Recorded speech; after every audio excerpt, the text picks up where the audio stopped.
What's up, everybody? I'm back. Drums and Drams is back and ready to rock and roll this Thursday night. I'm so excited to be doing a live stream this evening for all of you. I'm gonna tell you guys everything that's been going on in my life, some of the places I've been over the last 4 weeks or so, and then some of the stuff that's been going on. And tonight, obviously, we're gonna drink some great whiskey. You can see I've got just a shitload of whiskey in front of me. All right.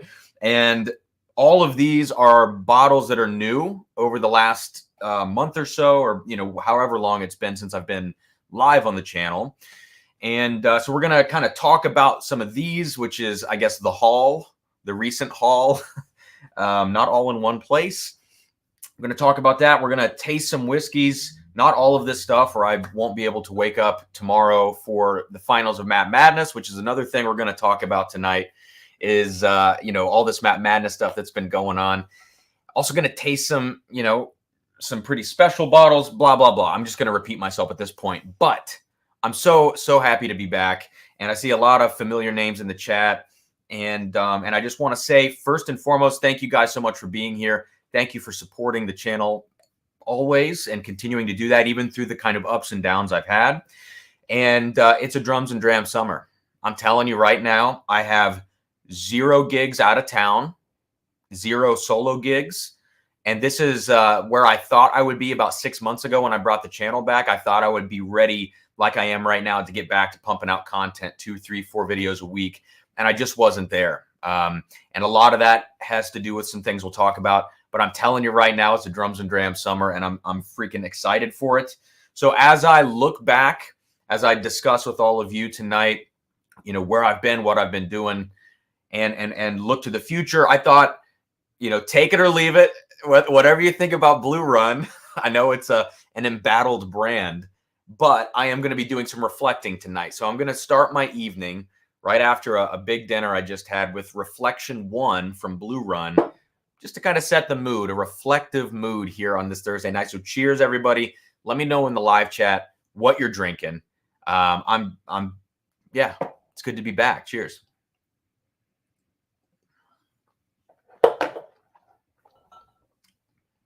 All right.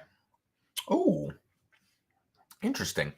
So let me catch up with you in the chat before I get going here on some tastings and some reviews and some discussion and all that kind of stuff. Tonight's stream might be a little long. We might go over 2 hours. I have no idea. I'm going to go until it feels like we should stop. So I know the likes are on at 9, and Drew P. Whiskey's probably on at 9, and all that kind of stuff. But we're going to go till we go. And before we get into all of that, let's just go ahead and talk real quick about tonight's giveaway. There we go, pointing to it here. Finally, my patrons know about this. The bottles from Middlewest Spirits, the barrel that I helped pick with Drew P. Whiskey and Abandoned Bourbon, a.k.a. the Entry Proof Podcast. We picked this last summer, and it took forever to get bottled, unfortunately. But these things are in. I have a case to myself, and I'm giving one away tonight. I'm telling you right now, this thing can go head-to-head with any Stagg Jr. Maybe not batch 12, but it can go head-to-head with any other Stagg Jr. I promise you, this is a 4-grain wheated bourbon. So as you guys know, every $5 super chat gets you an entry. I'm going to be giving one away this week, probably one the next live stream as well. I want to share these things with all of you, all right? And they're going to make their way into any sample packs that I give away in the future, just because I want to get Middlewest Spirits' name out there. They're local to Columbus. They won some Ascot Awards, best in class for their Pumpernickel Rye whiskey, which is amazing. So, all right, let's check the live chat. Ashton, what's up? Yeah, finally back. Finally back. Trevor says Cam is going to be the new Savant Slayer. I'm going to do my best. I'm going to do my best to slay the Savant. Chris, what is up? Top Dog, Sugar Kitty, Paul M, Dustin Pullman. Cam, cheers, brother. Good to see you again. Hope you got to enjoy the Redemption Rye 18. I have not enjoyed it yet because I'm waiting until I can make a video for it. So I had like an itty-bitty sip to kind of acclimate to it at one point. I was like, okay, that's really good. And if I don't stop, I will drink all of this right now. Paul Graham, welcome back. Thank you, Paul. Gotta have another sip here. And Paul with a $20 super chat. Holy crap. Thank you, Paul. Paul Graham is helping support the channel. Thank you so much, Paul. That's 4 entry giveaways there. Let's keep moving. I got to move through quick so I can get to it. Get to the stream. JG thought my YouTube was broken. I got a notification of a Drums and Drams stream. I know, right? Amy says, cheers. Thank you for being here, Amy. Good to see you. David, Cam is back again. Let's go. Cheers. Hell yeah, David. And David, did you get that Joseph Magnus single barrel I sent you? I'm so sorry. It took me like 4 weeks. That was right before all my trips that I sent you that. Cheers from NorCal. Eric, Gerardo Sanchez says, Old Bones 15-year, 160, pass or buy. I've not tried it. I'm assuming the 15-year is that mystery mash bill, that Jim Beam 78.5% corn. You know, a lot of this stuff is out there. I don't know how the barrels or the blending or whatever is in that Old Bones 15, so I can't speak to this. Other people in the chat, let Gerardo know, you know, whether or not that's a good buy, because I haven't tried it yet. I can tell you I've passed on it in store, if that tells you anything. I think probably around that price. All right, guys, I'm not ignoring you, but I'm going to scroll down here, scroll down. Thank you. Middlewest Spirits has Abandoned Bourbon. I know we're going to taste this tonight. Tell the people what they're getting into with this giveaway. I might have to give 2 away tonight. If the super chats start flowing, we might have to give 2 of them away. Okay, Hayden just got some Turkey 101. Sometimes you need a reminder. Oh, yeah. My dad says water. Top Dog, Elijah Craig Toasted. All right, guys. Nice. Calumet 16 I saw somewhere in the chat from Dustin. I'm going to drink some of that tonight, too, and talk about it. Paul with a $50 super chat. Holy crap, Paul. Paul's in for 70 already. Thank you so much, man. Guys, I'm going to enter Paul's name into the giveaway a lot of times now. Give me just a second while I do that. I didn't know if any mods would be here tonight to help me track all this stuff, so I figured I'd just do it myself. AG, whiskey, cheers. Cheers to you, my friend. 877 mash now. I've missed that. And Blind Squirrel says, cheers, looking forward to a summer of drums and drams. Hell yeah. Let's go. I love that picture, by the way. I love that profile picture for Blind Squirrel. All right, JG, Blind Squirrel, and Blind Squirrel. I think I'm caught up on super chats now. Great. All right.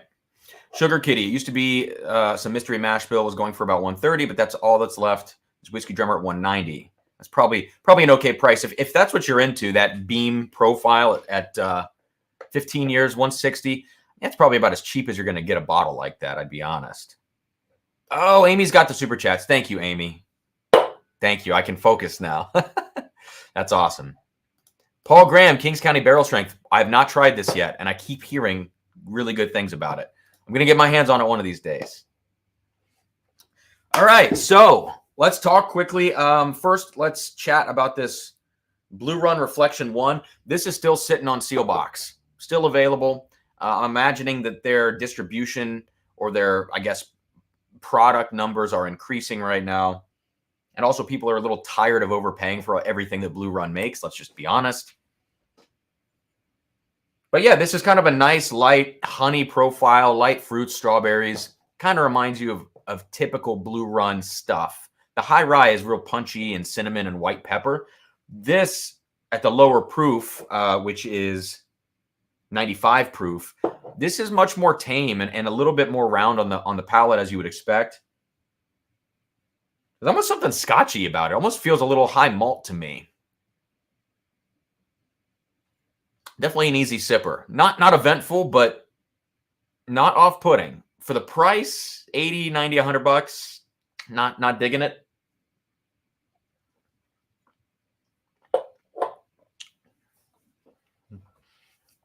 I saw somebody entered the chat. Someone's talking some smack or something. ADHD whiskey. None of those will help you. Yeah. Look, I kind of like this Blue Run, but it's just too expensive as the rest of it. But I'm not like as offended by this one. I think this is actually kind of a decent pour. A little bready, little shortbread note in there. Whatever. Okay. So let's chat very quickly at the top of the stream. We know about the giveaway, so that's good. Giving away one of these, which I'll taste. Maybe I'll taste it next, just to kind of get it out there. So guys, I have a lot of stuff. Over the last 3 weeks, I've been to California. I played a show in California. I played a show in Austria, right outside of Salzburg. Was able to really spend some good time in Austria, which was amazing. And while I was in Austria, I picked up some Blanton's Gold, which I brought home and traded away because I don't need Blanton's Gold, but it's good, bait for that kind of stuff. So I brought home some Blanton's Gold. And I also brought home these bottles. So I guess we're going to kind of talk about my haul real quick. These are Jack Daniels, but they are duty-free only. And instead of Tennessee Tasters, they're called the Tennessee Travelers. So one is a 107 proof rye, and the other is a 107 proof Tennessee whiskey. So it's called Sweet and Oaky, and the other is called Bold and Spicy. So I brought these back. I got those in Denmark in the airport on the way home. And it was great. Austria was a really cool experience. Obviously, California beforehand was a lot of fun. And I was able to go out there with my percussion quartet that I just left. It was actually my last group or last gig with the group.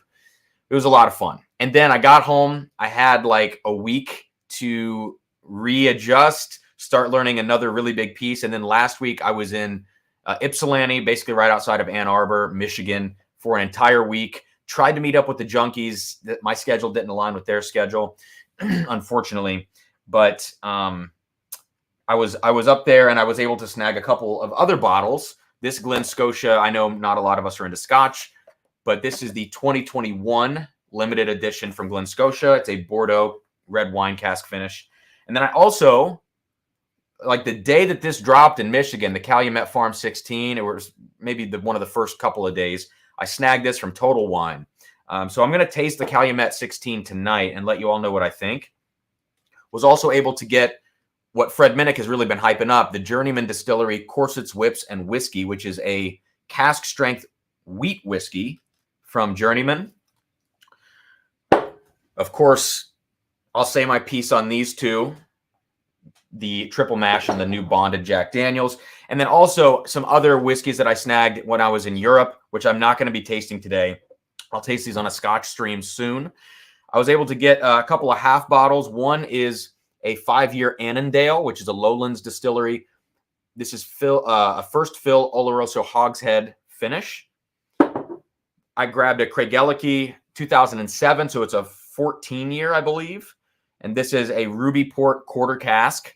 All right, so really heavy ruby port influence. And then the star of the show, for all of you sherry bomb lovers, I was able to get 2 of these. It's a North Star. These are all independent bottlings from Glenallachie. It's a 13-year first fill Oloroso sherry butt. All right, so I'll talk about these on a different stream, but the spoils from Austria were wonderful. I'll tell you that. So now I can clear out a little space on my table here. Sugar Kitty says between Munich and Salzburg, it's a great area. Oh my God, the just like the nature out there. You know, you're kind of by the Alps. You got that mountainous terrain, which is really nice. The city of Salzburg is kind of small and manageable, very walkable, not too many people. So I really liked it. Food was great. Food was absolutely wonderful.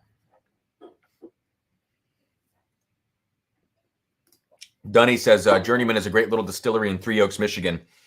Obviously wasn't able to visit, but I saw a few different places had their barrel picks. The Last Feather Rye, Corsets, Whips, and Whiskey, Wheat Whiskey. So, yeah. And Peter White says North Star Spirits, which I've never heard of until I went over to Europe, puts out great bottles for decent prices. Yeah, the 13-year Glenallachie first fill sherry was 155 euros. So it's not cheap, but I felt like it was worthwhile. Amy, thank you for the reminder. Guys, don't forget to click that like button. Obviously, subscribe to the channel. But hit that like button. Let's get some more people hanging out tonight as we taste through some wonderful whiskeys. So, yeah, last week, premiered a big new piece in Michigan. Did a recording session on Sunday. I got home on Monday of this week. And it's been like kind of getting the house together, you know, getting my gear back together in the basement. I mowed the grass today, reacclimating to real life, and now we're back in business with Drums and Drams. So that's awesome, and I'm excited. Sarah did not get to go with me, and she could have. There were reasons she didn't, and it's nothing bad, but that's a discussion not meant for public. David, thank you for the super chat. Always a good day when you get to go in for an EC barrel proof pick, and you see a Golden God sitting on top of a shelf. Cigar Blend number 72 now joins 73 and 77. That's amazing, David. And my 2 bottles that I have bunkered are 73 and 77 as well. So that's great, man. Very cool. Yeah, okay. And then final update on the personal side of things. So I've been having some health problems that I've been open with here on the channel, and that's been part of the reason I've been so on and off with everything. Still undiagnosed. 2 weeks ago, I had a CT scan. They put me to sleep and did an endoscopy. They put a tube down my throat, took some biopsies from my stomach and my intestines. Still inconclusive right now, but I've gone dairy-free. I'm gluten-free right now, trying to figure out if celiacs or some gluten sensitivity might be to blame here. And I'm not trying to be a wienerhead or a brag or whatever, but I'm down 15 pounds since the last time you guys saw me here on the channel. I don't know if you can tell I'm wearing a black shirt. I'm sitting here like I always do, but I've got another 12 to 15 to go for this summer, and then I'm going to be down to my goal weight. So I'm really excited about that. And, you know, it's all been kind of keeping active, but also just changing my diet completely and putting things together there. All right. That's all. Let's taste some freaking whiskey. Let's taste some whiskey. Let's go into this Middlewest Spirits pick very quickly. Again, because I am giving one of these bottles away, I want to taste it for all of you and give you a couple of tasting notes so you know what to expect. Matt Porter, Cam's goal weight must be 0. No, man, when I gain weight, it goes to one place. I don't get the boobies. I don't get bigger arms or legs. It goes right to my gut, and it's only the gut. And then my face will start to blow up, and then my booty. But like everywhere else stays fairly thin, so I just have this big gut, and I've wanted to get rid of that for a while. And finally, with all of these health problems, had to make it a point to start eating better. All right, so Middlewest Spirits Let me know what you guys are sipping on. Again, this is the entry proof pick that I helped or came along with. I don't know how much I helped because we all agreed immediately on this barrel because it's such a great barrel. Not sure the age. Usually this stuff's 4 to 5 years old coming out of Middlewest. 4 grain with a decent quantity of wheat in there, I believe. So let's check it out on the nose. First and foremost, look at the freaking color on this. What you're seeing is accurate on the screen. This is some dark whiskey.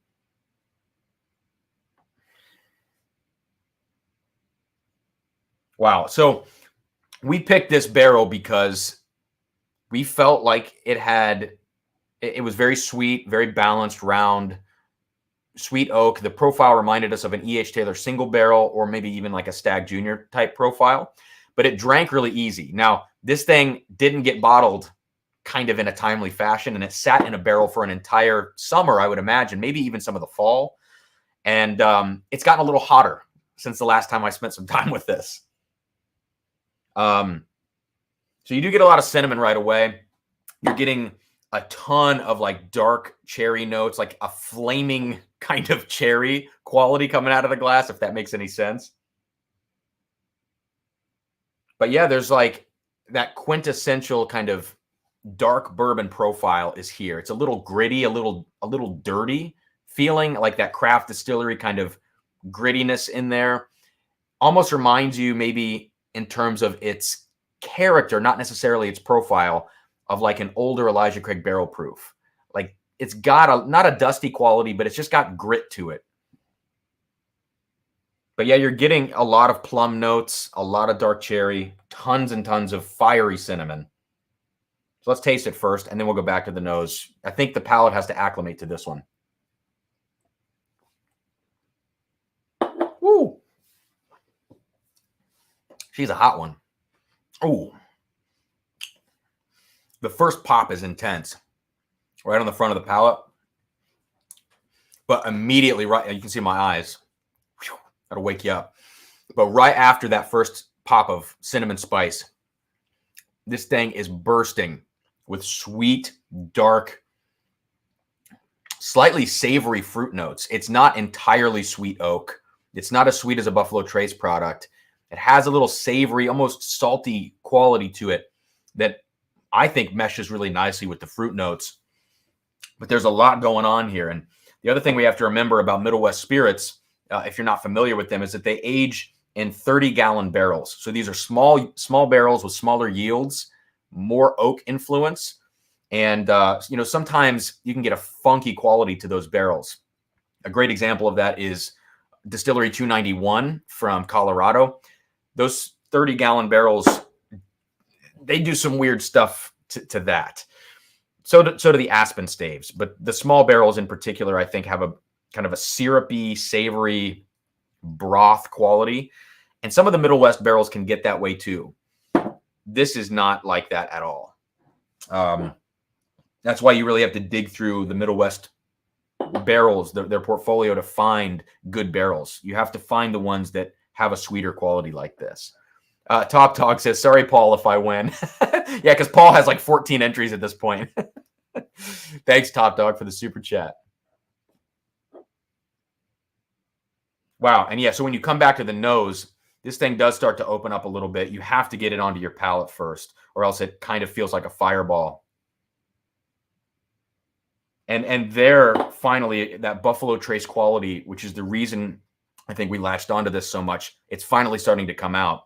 Yesterday, I did a side-by-side of this Middlewest Spirits with Stagg Jr. Batch 17. And this thing, while it's 15% less sweet, it's 15% more interesting. And it has very similar flavor qualities to a Stagg Batch 17. Am I overselling it? I don't know. I'm giving one away, but I also have an entire case to myself. If that tells you, I do like this stuff a lot.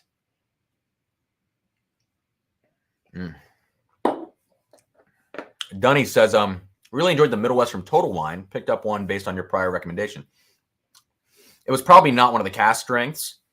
The cask strength bottles are just unreal. But even the lower proof stuff is good, particularly the wheat whiskey. I really like the low proof wheat whiskey and the low proof pumpernickel rye. Let's see in the chat here. Hayden says, just out of curiosity, would you trade a Jack barrel proof rye for a cigar blend? Yes, I would. I would take the cigar blend. The newer batches, and then maybe some of the older batches. I think cigar blend was fine in this run of like batch 50 to 80. You know, I like that. It had a really high percentage of that old Barton that Lucky 7 is using for the 14 years. You know, it had a lot of that in there. And actually, when you put a Magnus from that run next to a Lucky 7, they taste really close. Even though you have the Armagnac cask and a little extra dimension to the Magnus, they taste really close. So I think especially if you're getting a newer batch, which I believe Nancy has gone back to a higher MGP percentage, that would be a really good trade. Like the Jack is good, you know, but I don't know. That's tough, but I think I'd go cigar blend. Paul, thank you again for $20 super chat. Man, you are killing it. Thank you so much for your support. Holy crap. Okay, purely hypothetical. Eric says, hot, gritty fireball. You are not overselling, but can't wait for my bottle. Did you get one of these, Eric? Oh, man, it's fantastic. A little water and or a little air does this thing wonders. It really helps it open up. So I'll throw a little water in it, and then we'll move on to our next pour this evening. Whew. Guys, Matt Madness Finals tomorrow night, 10 p.m. Eastern. 10 p.m. Eastern. I'm so excited. And, you know, this year has been a little interesting for Matt Madness. Last year, I trained. Like, I mean, every week I was training. So excited for this. This year, I've been kind of so busy on and off. I literally didn't drink whiskey for 2 weeks, basically. And then I went into last week, or maybe that was 2 weeks ago, the semifinals. And I couldn't believe, I think I got like 69 points out of 100 or something like that. I could not believe it. I did one flight before that. I started that stream almost drunk because I was like doing an emergency flight to kind of dial things back in. I could not believe it. And I know Grease is going to say that I was cheating. I know he's going to say that. You can see right here. These are the samples for tomorrow night, the finals. These things are still wrapped up.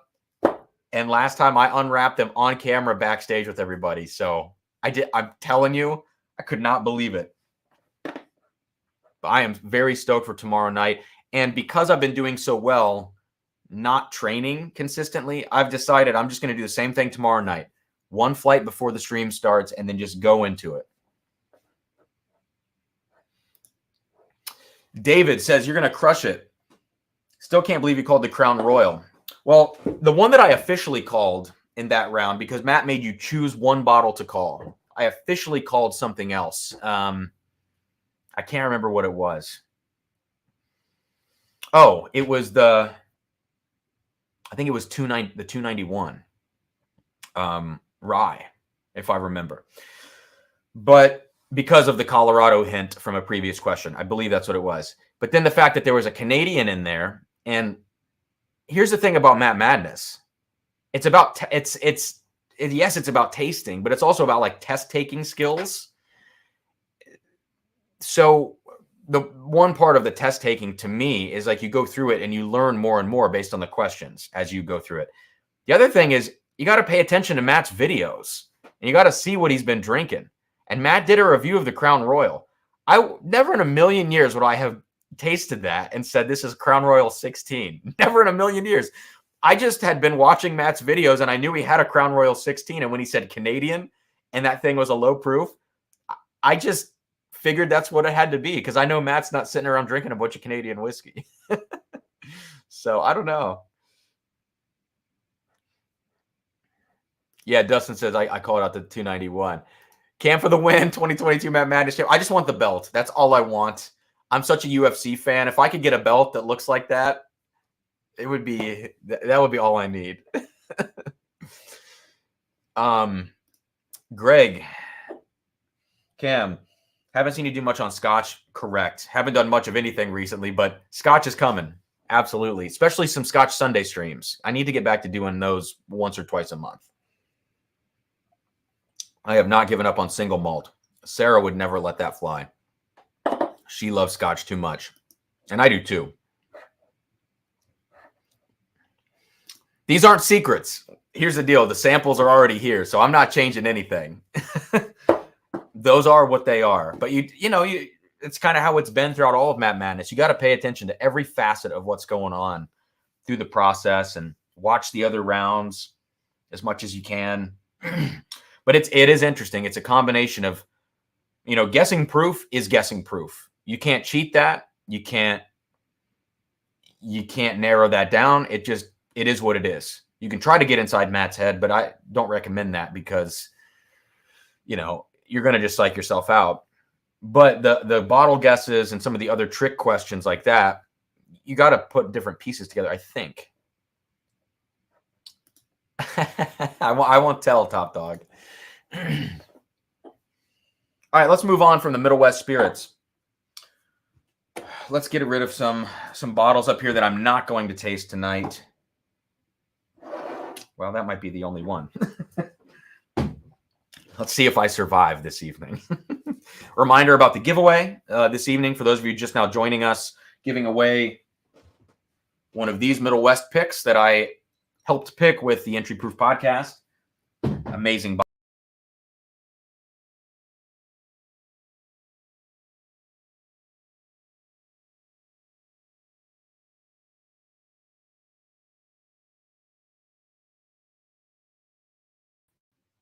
Am I back? I have no idea what just happened. Can you guys see me?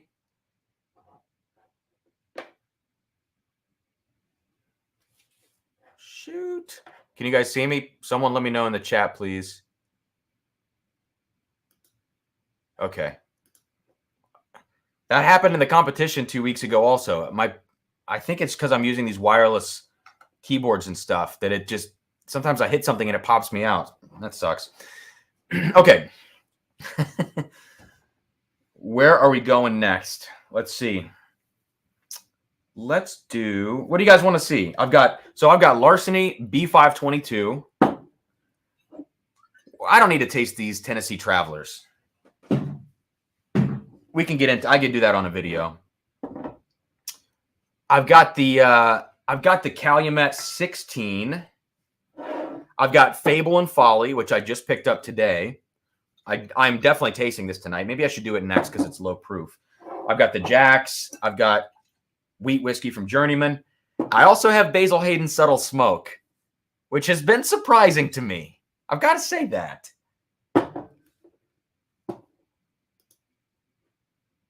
Okay. Let's go up the proof ladder. Let's do it that way. So let's start with Orphan Barrel, Fable, and Folly. And then Hayden, that allows me to get into the bonded stuff from Jack. So let's go with this. All right. So Fable and Folly, MSRP, I think it's $150 if I recall. And I actually got this locally from somebody who was selling it at $150. So I felt comfortable pulling the trigger on this, not knowing much about it, knowing that it's going to be watered down to all get out, 90 proof, 14-year age statement. Many of you already know this bottle because it's been out for a few months now. It's the blend of what remained of Barterhouse Forged Oak, some of the Rhetoric releases from bygone years. And then they blended some other stuff in here from Indiana, which was probably rye whiskey because they're not calling this bourbon. Probably rye whiskey. Could have been light whiskey also. You just don't know. Color suggests, that it's watered down, and that also I could see there being light whiskey in here just based on the color. I have no idea. I don't know if they've said anything about what exactly is in this bottle. Definitely some rye, though, based on the tasting notes and everything like that. I'm a big fan of aged whiskey, even stuff that's really flawed.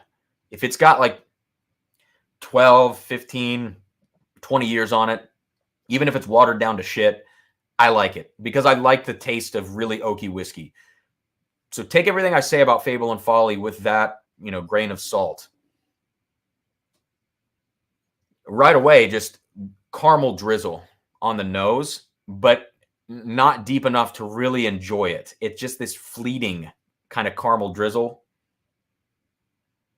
Lots of candied orange citrus notes, suggesting that there's probably some rye blended in here. Yeah, lighter fruits. You could convince me there's a little strawberry, green apple thing. It's just a light fruit, maybe even peach, actually, like caramel drizzled peaches or something. But that orange candy note is in here very strong. A little white pepper kind of prickling at your nose. It just doesn't find its groove. It's like I want more of that caramel drizzle, or I want more of the rye qualities in here with that orange citrus. But it's just this in between where it never really settles on your nose as to what it wants to be. To me, that just means the blending wasn't very good, or the proofing down of the blend didn't work. Maybe this needed to just be at a higher proof and it would have had a different characteristic there. That's a big thing. When you start proofing stuff down to 90, every step of the way, you're getting a really different product. Yeah.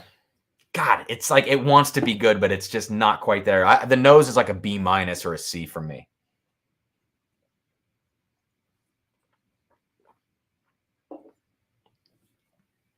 The palate's a little better. Yes, it's watery. 90 proof, probably chill filtered, Orphan Barrel release. All of these are watery. But the oak gives the palate more structure than the nose. Just a heavier oak quality here. A little bit of peanut butter, almost like Reese cup, because there's some chocolate, there's some darker notes, a little tobacco in here, that caramel drizzle. All that's really, really nice. And then you have this persistent white pepper, less of that citrus, less of the fruity rye influence on the palate, more of the spicy rye on the palate. So we're going from the nose, which is kind of confused and spicy, but also very candied fruit. Going into the palate, you're starting to get more of the age and the oak. As you get into the finish, no real flavor hangs around. You're just left with a little burn in the back of the throat, kind of that alcohol burn, white pepper, maybe some cinnamon. Leather kind of hangs out on the palate, but the viscosity is so low, it's so thin that it's not something that you're going to sit down with and it's going to be like you spend a lot of time with this. You're going to pound through the Fable and Folly. So it's your choice at $150 if you want to pound through this thing or not, I like it. I mean, I like it in the sense that it's old whiskey, and I just have a soft spot for that. Realistically, this is like a C. Whereas when I go back to like a Barter House, which a lot of people hated Barter House when it came out. There were bad reviews and all this stuff. And now years later, you look back on Barter House and go, well, actually, that wasn't so bad. Barter House is definitely more up my alley for the Orphan Barrel stuff. Black Star says, heard it was 14-year MGP rye. Yeah, that makes sense. There may, I'm just saying I could see them putting light whiskey in here to kind of up the bottle count, that kind of thing. But I would totally see it just being 14-year MGP rye. JG says, I like the old stuff just for the age alone. I agree. I like to think what I was doing. Excuse me, the year it was distilled. Yeah. I need to find some 94 bottles, the birth year bottles. Wow, Peter says, still have some bottles of Rhetoric 24 and 25. I think I've had the 25 and Barter House 20. Bought them for the hell of it years ago. Those Barter Houses are worth a good bit now, $450 or so on secondary, which at that point, if I'm going to buy a really old whiskey secondary and I'm going to spend hundreds and hundreds of dollars, I'm going to spend another $100 or $200 and get an Evan Williams 23, at that point. Retail wise, Barter House all day, because Evan Williams is like $275 or $300, but you're not going to find Barter House at retail this many years later. Top Dog. Let me get this first. Top Dog says Basil Hayden Smoke I really like, so we're going to get to that. Maybe I'll do that next because it's also, God, it's 80 proof. Oh, they need to fix that. David, we want to hear your take on Larceny B522. Okay, I'll get to that. All right. All right, one more sip of Fable and Folly.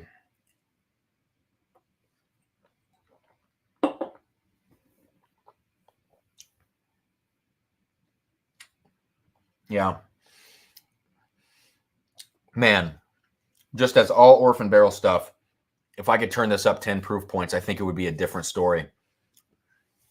I think they also put a little too much of that rye whiskey in here to kind of boost the blend numbers. But beggars can't be choosers. I'm not sad that I bought this. $150. It's a fine bottle. The artwork's cool. Whatever.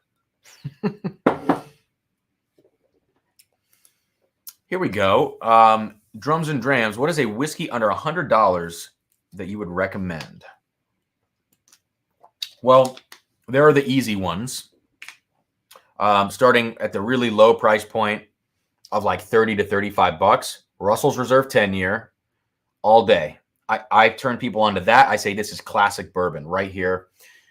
The other thing I say is if you want something a little more intense, you want like more of a challenge and you're looking for something fruitier, Cooper's Craft 100. Those are my like $30 to $35 bottles. Of course, Wild Turkey 101 is a great choice as well, even under that price point. Moving up to the $50, $60, $65 range, Old Forester 1910, 1920. Just depends on if you want sweet or you want intense. Rare Breed for $45 from Wild Turkey. You know, nowadays, we'll get into these new Jack Daniels, but these are going up. Those are contenders now at these price points. And then if you want something special, like 75 to 90 to 100 bucks, Elijah Craig Barrel Proof all day, every day, except for the new batches. I'm starting to get scared. Do not include Booker's in any of this. Yeah, that's kind of where I'm at. I'd have to look around a little bit. Four Roses Single Barrel. I highly recommend that at 45 bucks. Yeah. So a lot of good choices. Nick, it depends on where you're at with your bourbon journey, I guess. But for a lot of people that come to me and say, like, I want to spend 80 bucks on a bottle, I say, do you know what you're doing? Like, do you know what you're tasting? And they're like, not really. I'm like, buy 2 or 3 bottles for 80 total. You know, Turkey 101, Cooper's, Russell's 10. Go buy those 3. And then come back and think about spending 80 to 100 on a single bottle. All right. Let me clear this glass. Let's get to another whiskey. Just a reminder about tonight's giveaway for all of you still hanging out. Thank you to all 46 of you. Please hit that like button if you haven't already as we go through the tastings for this evening. Giving away one of these single barrel cask strength wheated bourbons from Middlewest Spirits. I'm telling you, this is going to kick Stagg Jr.'s butt if you have a chance to compare it. Every $5 gets you one entry into tonight's giveaway. We'll draw at the end of the stream. It'll be at least 10 o'clock before we draw, probably. We'll see.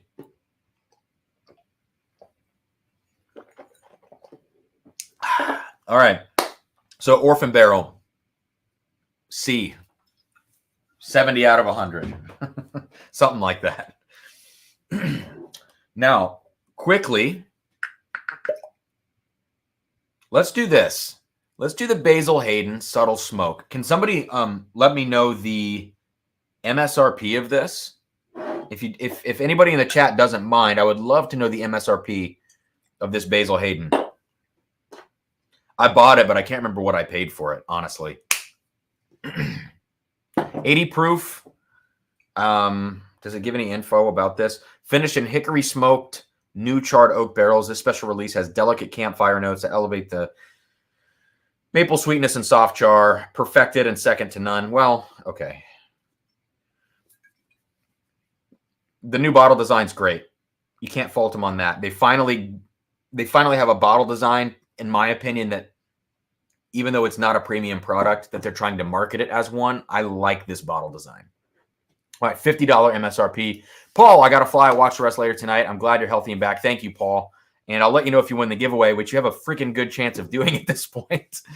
Cheers, man. Have a good rest of your night. Damn, and another $20 super chat with Paul. Paul, you're killing me, man. Thank you. Jeez. Paul, if you win, I'll send you 10 bottles. I don't know.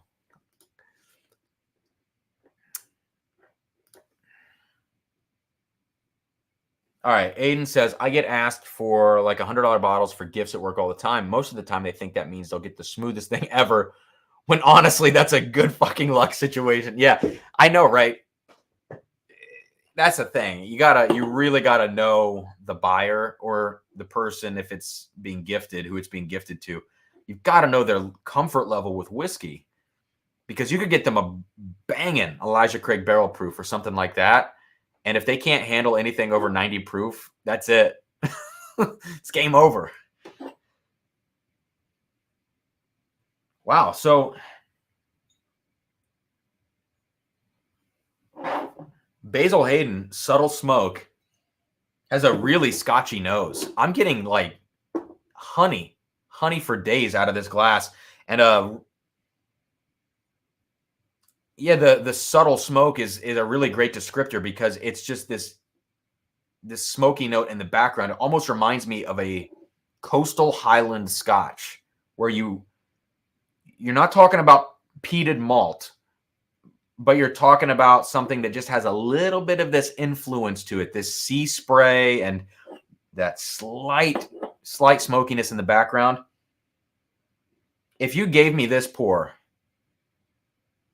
blind, I think I would tell you that this is a coastal Highland Scotch. It's got something that reminds you of like along the lines of a Glen Scotia.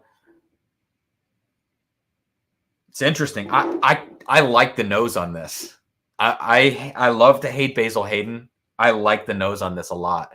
It actually, Chattanooga has some slight peat in their bottled and bond, at least from 2017. Those vintages, you get a little bit of that vibe to it.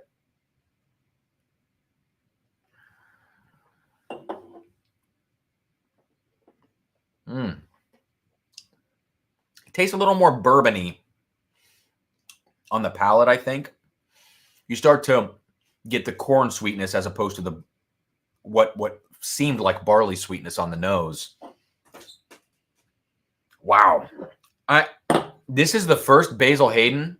I know it's 80 proof. I know it's overpriced for what it is. There's no age statement. It's chill filtered to hell. I get it. I like this stuff. I think this is, yeah. You know, you don't always have to hate on brands that have a traditional sort of, I don't know, what's the word? Not following. It's the opposite of following. When people love to shit on a brand, it's easy to just shit on that brand again, you know, and to get points with the audience or whatever else. I like this stuff. And yeah, it'd be great if it's $35, $40. You get a good oak quality. It smells kind of old. I don't know why.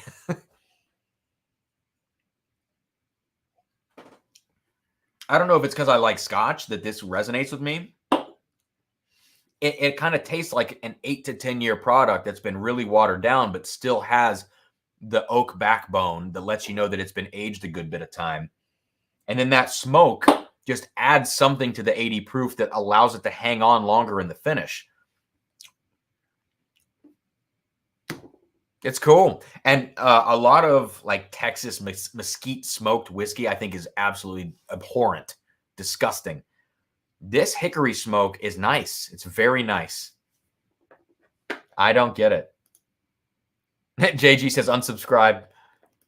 Come on. Yeah, there's a stigma. Stigma. That's the word I'm looking for. I don't know. Basil Hayden smoke. This to me is a buy. This is like a daily drinker. I mean, it's $50. I know. I wish it was cheaper, but they finally got something right with this series, I believe. Yeah. Greg says, I wanted to like it, but just couldn't. Give him an A for effort, but I couldn't get past 80 proof. Yeah, no, agree on the proof, but something about the smoke quality to this allows the finish to hang on a bit longer, which is a big part of the reason I think this is okay. Yeah. Huh? I'll take it. I'll take this. All right. Now, let's get into some Jack Daniel's products. So like I said, I do have these. There's no reason to taste these on a stream and bore you guys with it because I don't imagine a lot of people own these because they're only in duty-free shops. I only saw them, I think, in Europe. So I'll do videos for the Tennessee Travelers series, but we can do the triple mash and the bonded. Dustin says smoke meat, not bourbon. Usually I agree with that. Hayden, I really want to get a bottle of the 10 Cup 10. We don't see that around here. Is that sitting on shelves in other states? Because if it is, if it's not like unobtainium, I might put the call out to people to see if I can get someone to send me a bottle at cost.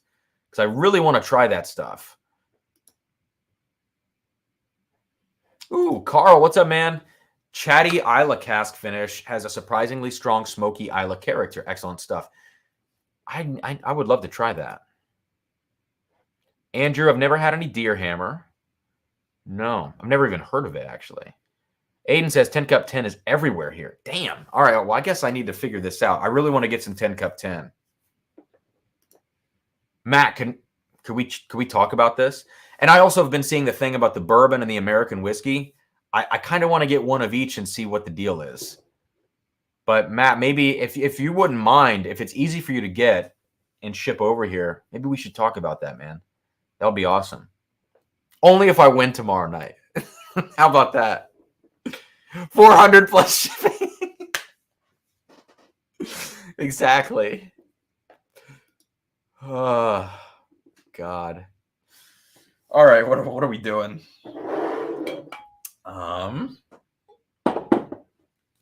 Let me put the final samples over here. Get them out of the way. Andrew says American whiskey label batch or bourbon. I have both. I want to get both, Andrew. So if you have them already, Sugar Kitty, we don't have Total Wine in Ohio, unfortunately. I didn't see any of it. I didn't. Should I just get the bourbon, guys? Is that the better? I mean, I know there's just debate about if it's the same stuff or not. But I didn't see any at Total Wine in Michigan. Tim Evans, was it announced yet that Cam's the next Spider-Man? That's funny, man. JG is pouring some Oogie to combat the Basil Hayden smoke. No, that's a much better choice. Come on. I give credit where credit's due. I'm not just going to hype it for no reason, though. All right. Let's check out these Jack Daniel's new releases, Triple Mash and Bonded. I kind of don't like corks. Why did I say it that way? Corks? It's like I'm an old dude smoking a pipe. I don't really like corks that have the top of it so thin like this. There's something about that I'm not a fan of. I'm also complaining like an old man. That's okay. All right. So I got these in Ohio the week they came out.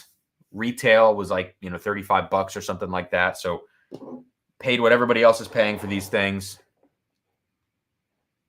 Everybody's saying 10 Cup 10 is everywhere for them. Damn, I guess I got to try this stuff. Got to have somebody send me some. All right, let me coat these glasses. I'm going to start with the Triple Mash because of the blending there, and then we'll go to the Bonded Tennessee whiskey. Triple Mash, blend of bonded American malt, rye, and Tennessee whiskeys. I'm sure you guys all know this by now. Tasting notes, nothing else. So let's check this out. Jack Daniel's Triple Mash. Wow, it's nice to smell a Jack Daniel's that pops out of the glass. That's not the barrel-proof bourbon or the barrel-proof rye. This thing is jumping out of the glass at you. Yes, it's a little bit alcohol forward. fine. It's a little bit more alcohol than you would expect on a 100 proofer. But look, it's not Gentleman Jack. It's not Old Number 7. It's not the 97 proof stuff that they've got. Wow. Let me side by side real quick before I talk about it. Yeah, okay. Ooh. The triple mash is very nice. There's so much honey going on here and like kind of cereal notes. And sweet. What is that? Strawberry's not quite right. It's almost like Cheerios, and you've thrown like, it's like you're eating like a combination of Cheerios and like a breakfast kind of parfait, where you've got some fruit in there with some granola and stuff like that. Yeah. I because I've been trying to go gluten-free and everything like this with all the health stuff I talked about earlier on the stream, I've been eating a lot of different not kind bars, but kind granola mixes and stuff like that with oats and different grains. This smells a lot like that. Sweet kind of vanilla in here. I love the nose on this triple mash. Oh my God. And maybe it's the Scotch lover in me that appreciates the maltiness and the honey going on here. Sugar Kitty says Fruit Loops. Maybe. Yeah.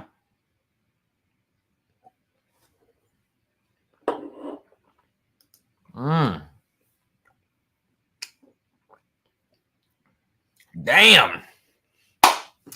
That is a winner. I've only tasted this once since I bought it. I really like that. There's that Jack Daniels thing now. So Matt Porter, I don't know if he's still in here. He talks about this red wine thing in the finish of Jack Daniels. And ever since he's been talking about that after we did that all Jack Daniels flight in the quarterfinals round of Matt Madness, I've been looking out for this every time I drink Jack Daniels. Like, what is he talking about, this red wine finish? It's this tannin thing where it's like sucking the moisture out of your mouth. Excuse me. It's not really that it tastes like a red wine. It's that it behaves like a tannic red wine on your palate. And I'm starting to really understand this with Jack Daniels now. I don't want to fault them for it. It's just, it is becoming a signature characteristic when I taste these. Put that aside. The flavor profile on the triple mash, this is going to be a great introductory whiskey for people. And if it's a little too strong for a beginning drinker, I think the profile is right. The proof may be a little high at 100. Give them some ice or cut it with some water. This is a great introductory whiskey. Yeah. This, Matt, I'm really trying to tune into this after you said that. You can even kind of smell, I mean, the banana quality is on the nose, but there is something about the Jack Daniels that goes beyond the banana note on the nose. Anyways, I don't want to nerd out too much about it. Nick Woods, best Highland Scotch you'd recommend. My favorite is Glendronach, 15, 18, and single casks. The 21 is great. I actually think the 18 is better than the 21. I think it's more, it's only Oloroso finished. So for me, it's heavily sherried Scotch, heavily sherried Highland Scotch. I love, or really heavily sherried any Scotch, but Glendronach is Highland. I think when you start blending Oloroso and PX like they do in the 21 year, you can get a little confused in the profile. And I think the Oloroso finish exclusively on the 18 year matches the distillery characteristic of Glendronach a little bit better. Whereas the PX and the Oloroso blend gets just strange in the 21. And maybe that's just my 21 that I have. So for me, it's Glendronach, but with all of the drama that surrounded them recently, the fact that they may start chill filtering, I've heard rumors that they're going to drop the proof. It's hard to recommend that. So a lot of people are going over to Glenallachie because that's where, Billy Walker went from Glendronach.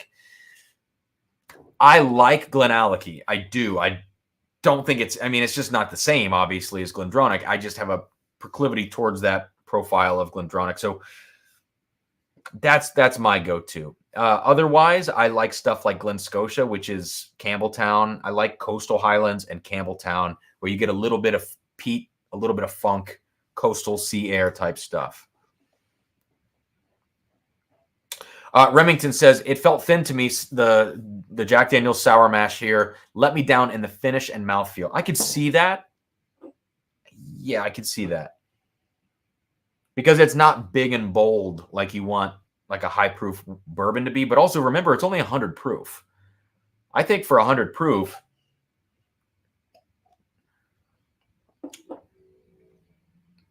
I think it's actually pretty suitable all the way around. You're right in that the finish now kind of dies off quickly. Yeah, you're right about that.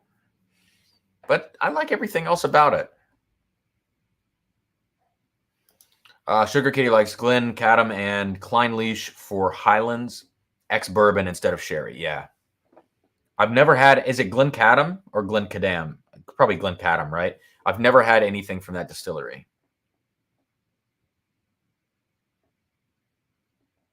The new Glendronach 18 bottles don't say non-chill filtered anymore. Jesus. I can't believe that. I cannot actually, I can totally believe it, but that's just some bullshit. All right, let's go to the bonded. In the finish now, like the way finish. It's probably been a minute since I took that sip. I'm getting a little grassy note on the Jack Daniels. I'm not a fan of grassy finishes or grass notes in any of my bourbon ever at all. But if it's this far back in the finish, it's okay. Because at this point, I should have had another sip. Let's go to the bonded Tennessee whiskey now. Yeah, Glen Cadam. It's very, very bright apple forward Highland Scotch. Interesting. One thing I loved from Carl actually in the chat is he sent me a Royal Lochnagar 17. It was a single cask from God, I can't remember the independent bottler that had that. I still have half an ounce left. The Royal Lochnagar was amazing. Amazing. Yeah, I'm not sure on this, Hayden.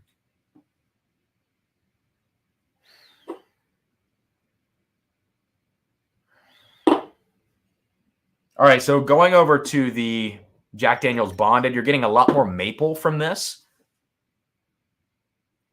A lot more prominent Jack Daniel's banana note.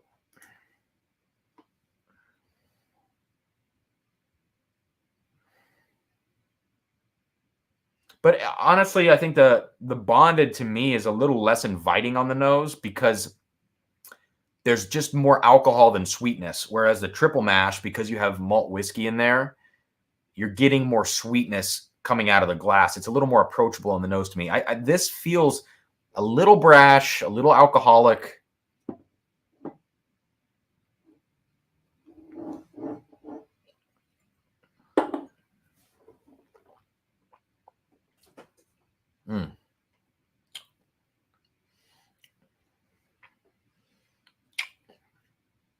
Yeah.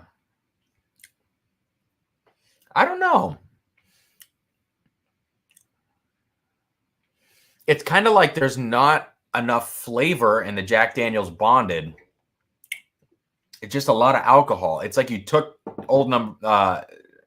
it's like you took straight up black label Jack Daniels and cranked the proof and didn't add enough depth of flavor to go with that proof.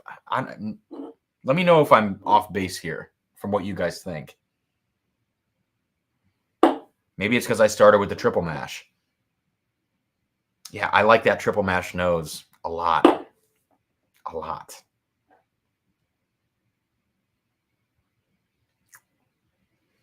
Okay. Is Lombard's Jewels of Scotland. Yeah, that bottle was stupid. It was so good. Oh, my God. Sugar Kitty says that Glendronach took chill filtered off the bottom or non-chill filtered off the bottle maybe, and it's still not chill filtered. They're just newbies at Scotch. Interesting. I see a lot of talk about Deanston. Yeah, that's very honey forward. Just new bourbon cask galore. So for those of you in the chat that have tried both of these new Jack Daniels, what is your preference? And also, before you say in the chat what it is it subjective in the sense that you just like the profile more, like you like the malt of this more, or you like the maybe darker maple, whiskey profile of this more? Or is it more objective in the sense that you think it's a better blended and constructed and aged whiskey? I kind of want to hear from all of you what you think, because I'm not that impressed by the bonded, whereas I think the triple mash is really kind of cool. I don't know. Rob, what's up, man? Hey, dude, good to see you. Yeah, good to be back here doing this thing. And that piece you sent me that you wrote is badass, dude. I want to play it. At the same time, I also just want to do a project with you and commission you for a new piece. So, yeah, my gears are turning. After hearing that piece, I was really, really stoked. Guys, Rob McClure in the chat here is a composer that I've worked with before. Writes great music. He's a percussionist as well. Writes killer music for percussion and electronics. So, very, very cool. Let's see. Okay. Opinions are coming in. Aiden, I like both Jacks a lot for different reasons, but if I were to run out and buy one, it'd be the triple mash. Something about it. David says triple mash. Dunny, triple mash due to the blend and the nose. Triple mash just more interesting. We're talking Scotch here. Top Dog is a Jack Daniels Squire living in Tennessee. I prefer the triple mash. Damn. Everybody wants the triple. I'm telling you, like, there is something interesting about this. The bonded, to me, it just needs more flavor, or like maybe some older barrels in there.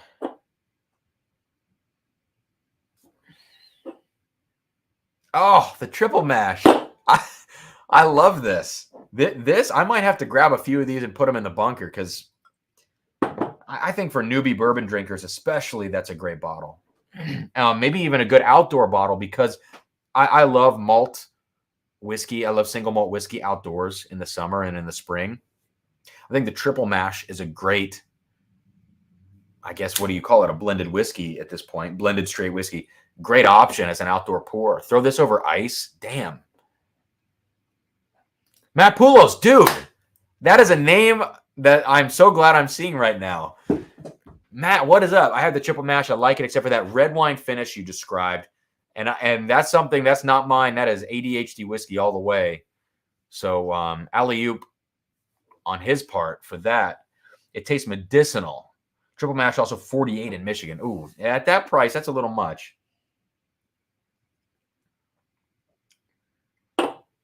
I can see the medicinal quality. I can see that. There's a background kind of Band-Aid rubber note to this. I could see that, and I never would have picked that up before. As a Scotch drinker, I like that. Oh, I didn't know that, Aiden. I did not know that. Makes sense, though. David Babcock. We just went back to Larceny Barrel Proof B521. Opens up nicely. More caramel and smooth for the 121 proof. That's a great batch. My only complaint with that batch is that it's really grassy. I cannot handle the young Heaven Hill grassy barrel note. A lot of the Larceny stuff gets that, and also a lot of the Lux Row stuff that they source from Heaven Hill, like Ezra Brooks 99. A lot of those single barrels, they're just too freaking grassy for me. I could do a little Larceny flight tonight. I could do a little Larceny flight at some point. I have the B522. I have all of these batches, so maybe I'll do that. Andrew says, didn't ADHD give the slight edge to the blonde? I think so. I'd have to go back and rewatch, but I think so.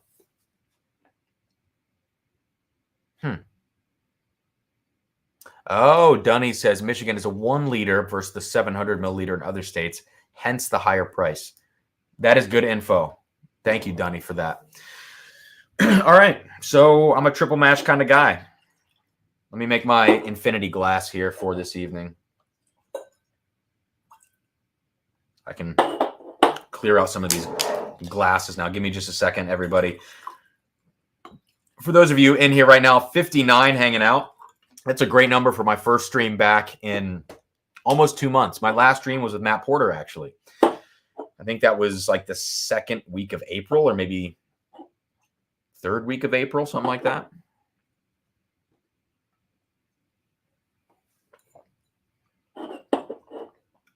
Give me 1 sec, guys. I got to down this water. Hit that like button. That's what I was trying to say.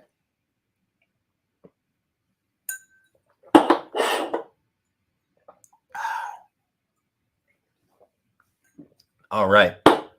Got to stay hydrated. Remington says, please pour a Larceny B522. Not yet. Almost. I have a few other lower proof things I have to get into before I go to Larceny. But it's on my mind. What time is it? Oh, it's only 9:12. I'm a little too drunk for only being an hour and 12 minutes into the stream, but that's okay. It's been a while. I'm here for the long haul.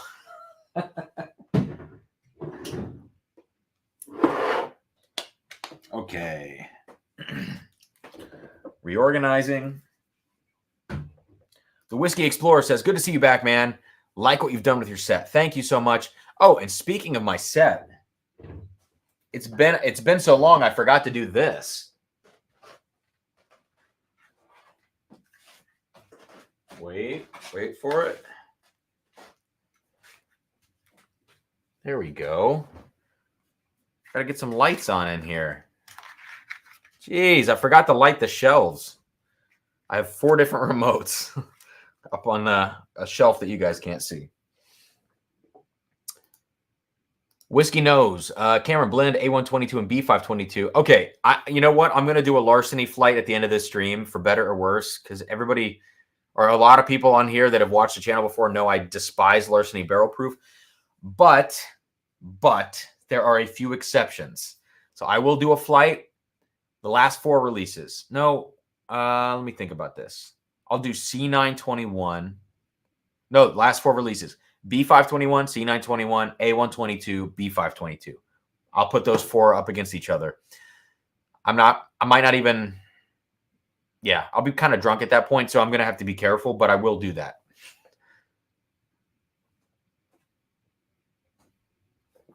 All right.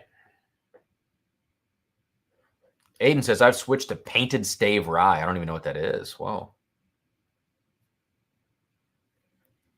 Okay. I think I'm caught up now on the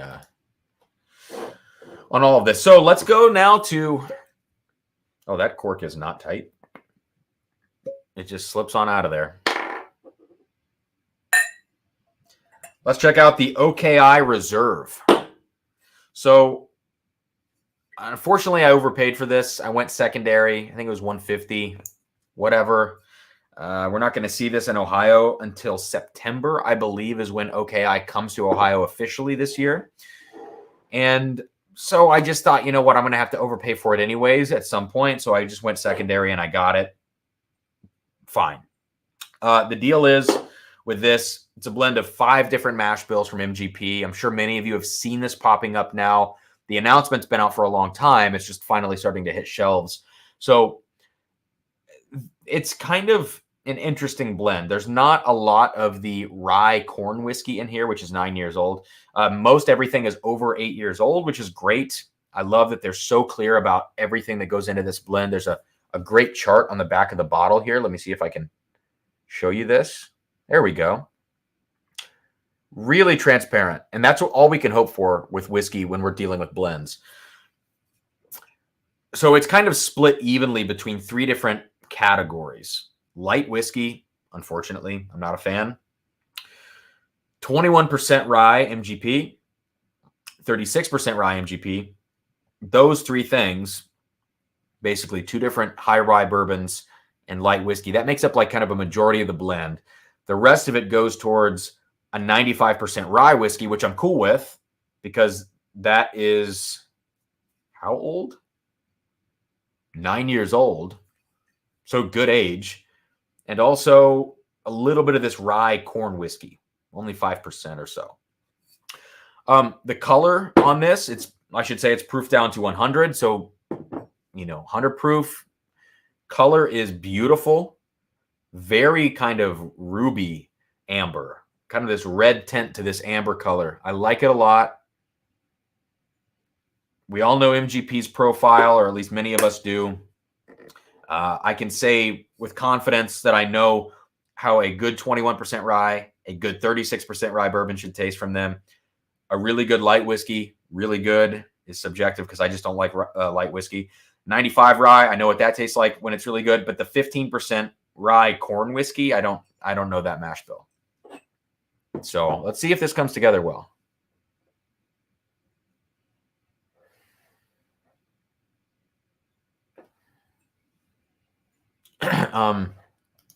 ADHD says, I think that the bonded and triple mash are so different that it just depends on what flavor profile you prefer. Yeah. I agree and I disagree with that, Matt. I think that like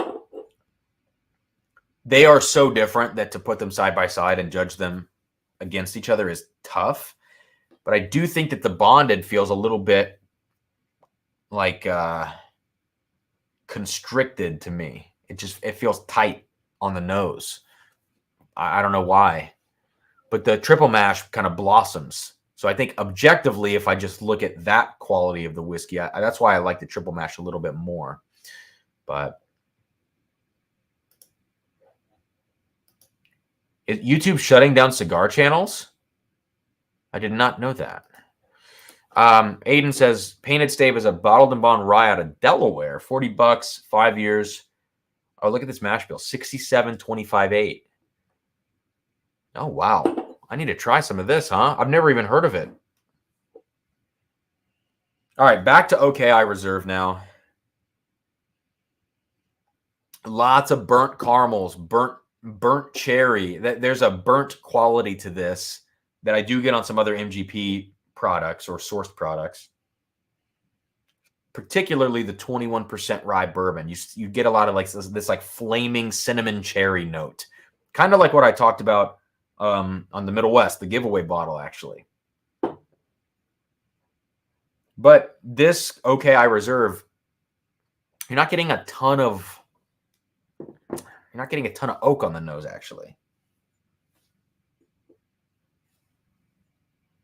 Yeah, this also feels a little bit tight in the glass, like it needs some air time or a little water or something to kind of open it up. Let's just taste it.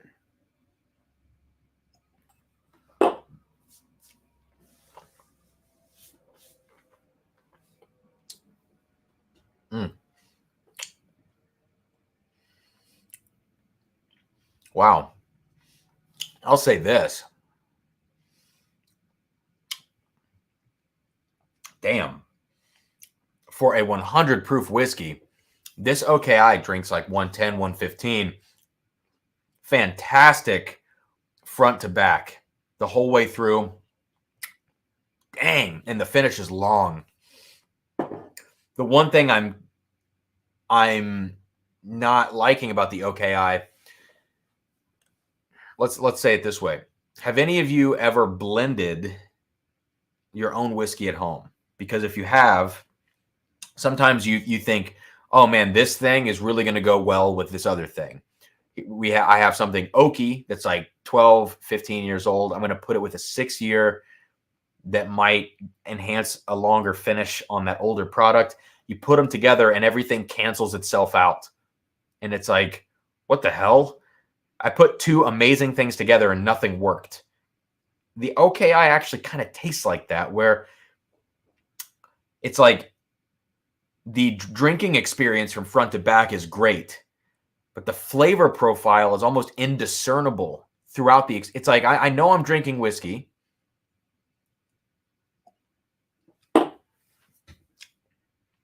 I know it's MGP. I'm getting some dark fruit, some woodiness, this flaming cinnamon cherry thing.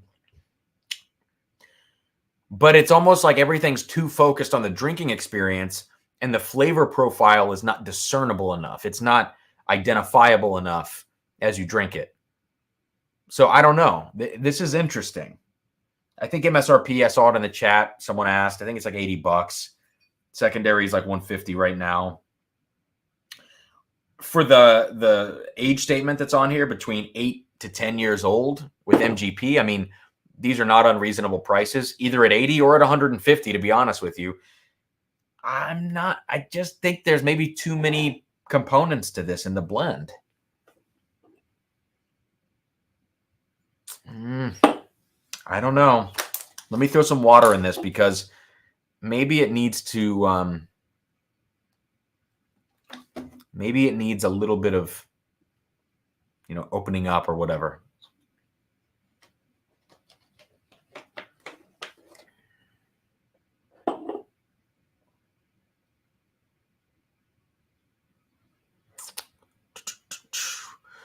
Let me go up here. Carl says, we just dipped into our stash of Redbreast 12 cask strength in honor of your... Thanks, man. I appreciate that. Well, I feel bad in some ways, but also I'm honored. OKI is not a New Riff product. There's new ownership to OKI now. So I do not believe it is New Riff anymore. But I just actually recently got this. This is an old school OKI bottle. This is batch 27 at 97 proof. So I have this. I have, which is old. I have the new reserve, and then also I've brought this out before. Gosh, I am belching. I got the bourbon belches. But also I have this, which is a New Riff bottling of old OKI stock, the 15-year. So I might dive a little bit deeper into the OKI rabbit hole here soon. They just released their first bottlings of their single barrel rye, which are like 6-year ryes sourced from MGP. Honestly, I have so much MGP rye at this point, I don't really need to buy those. I will if I find one on MSRP, but I'm not that interested in it. Yeah. Okay, let me get this off the screen here. Now, this is with a little bit of water in the OKI. Let's say it's proof down to 94, 92, whatever.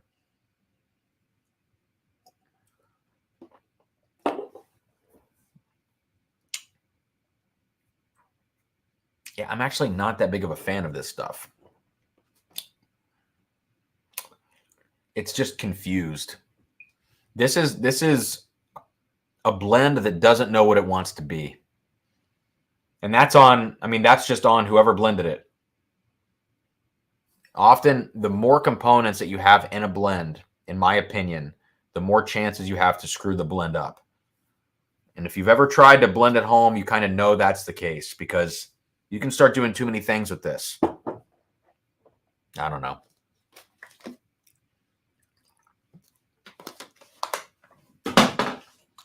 All right. Let's put this away. Look, this $80, C or B minus. Just not that good. I might come back to this a little less drunk in a few days and think differently, but I don't know. I'm not going to hold my breath on that. All right. Let's get into this Calumet Farm 16-year bourbon. 106 proof, 19 barrels in the batch, and it's non-chill filtered, and that is stated on the label, which is great.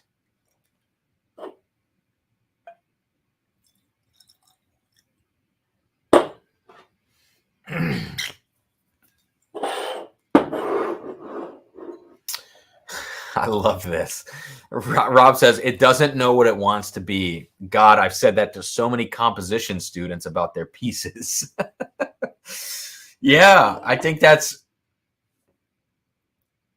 whether or not, like in terms of composing music, you kind of have to have foresight in some ways to know what you want to write. And then I think also there's the part of that where you just start doing it and maybe it wants to go a different direction and you allow it to go that direction. So there is the pre-planning and then also the in the moment adjustment. I think with bourbon, it's probably the same thing, but I think a lot of times when we start dealing with bourbon, we don't have a clear vision of what we want out of it. We just, you just start blending and it's like, is this good? Is this good? And at the end of that process, what you get, I'm totally speculating, totally inferring that I know what the hell went on here, which I don't. But let's just say I do. In the case of this, it's like you blend all these things together and you're like, oh man, that's great. That's a great drinking experience. But then you have to like dial it back and say, wait a second, what was the flavor profile that I wanted? Or did I even know what I wanted? And I think this is like a great drinking experience, but the actual flavor profile is just indiscernible because there's too much going on. That's the way I would talk about that.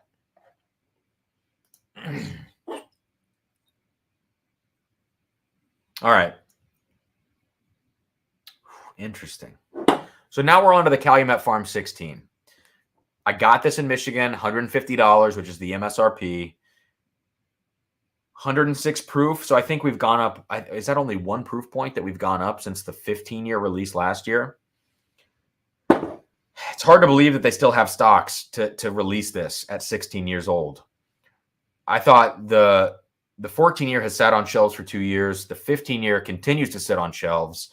And now the 16-year. I don't know. Mark Royland, what is up, man? It's good to be back. Guys, my mom gave me an entire 99 cents on the super chat. Thanks, Mom. With Calumet 16 out, I wonder if there are plans to continue and do there. I believe there is a Sam Houston 16 on the way. From what I've heard, I think that's the case. Inflation. That's hilarious. All right. So let's talk about Calumet Farm 15 from last year. Before we get into this, I'm not going to do a side-by-side. I've had too much alcohol to do that at this point. From what I remember, great cherry notes, although a little medicinal, lots of black pepper. And when I say cherry notes, I mean dark cherry. Very medicinal, tons of that Barton oak quality to it. Very good, but also somewhat unrefined. Whereas when you go to the Sam Houston 15, you start getting that refinement. You get a little more vanilla. The barrel quality seems better. The blending seems better in those micro batches, right? You get what you pay for. And with the exclusivity, Sam Houston, less bottles, more sought after than Calumet Farm 15. So let's get into this. I picked this up in Michigan. I've had a few pours of it, as you can see. Here we go.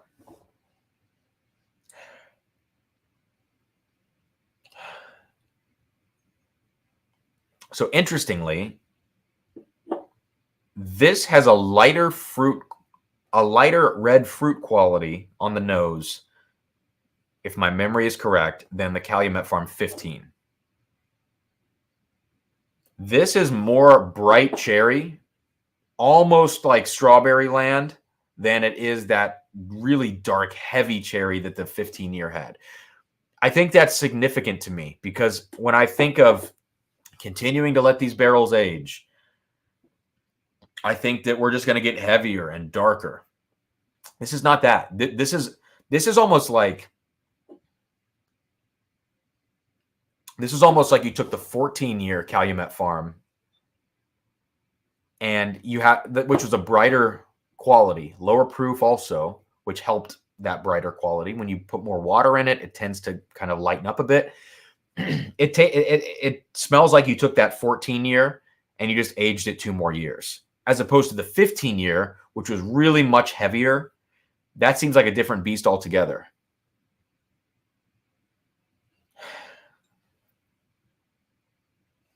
Yeah, there's a perfume quality to this, very aromatic, almost like a grandma's perfume, if that makes any sense. You can smell cracked black pepper in the glass very clearly. Lots of that oak, that Barton oak. This is not quite what I expected from a 16-year Calumet farm. I just thought it would get darker, and it's lighter fruit, darker oak, more pepper. So it's stratified itself in a weird way. Whereas the 15 just felt like this dark, heavy thing. You just want to, it's just down here. The 14 felt very bright up here. And this 16 is like covering all of these bases. So that's interesting in that way. I don't know if it's good interesting.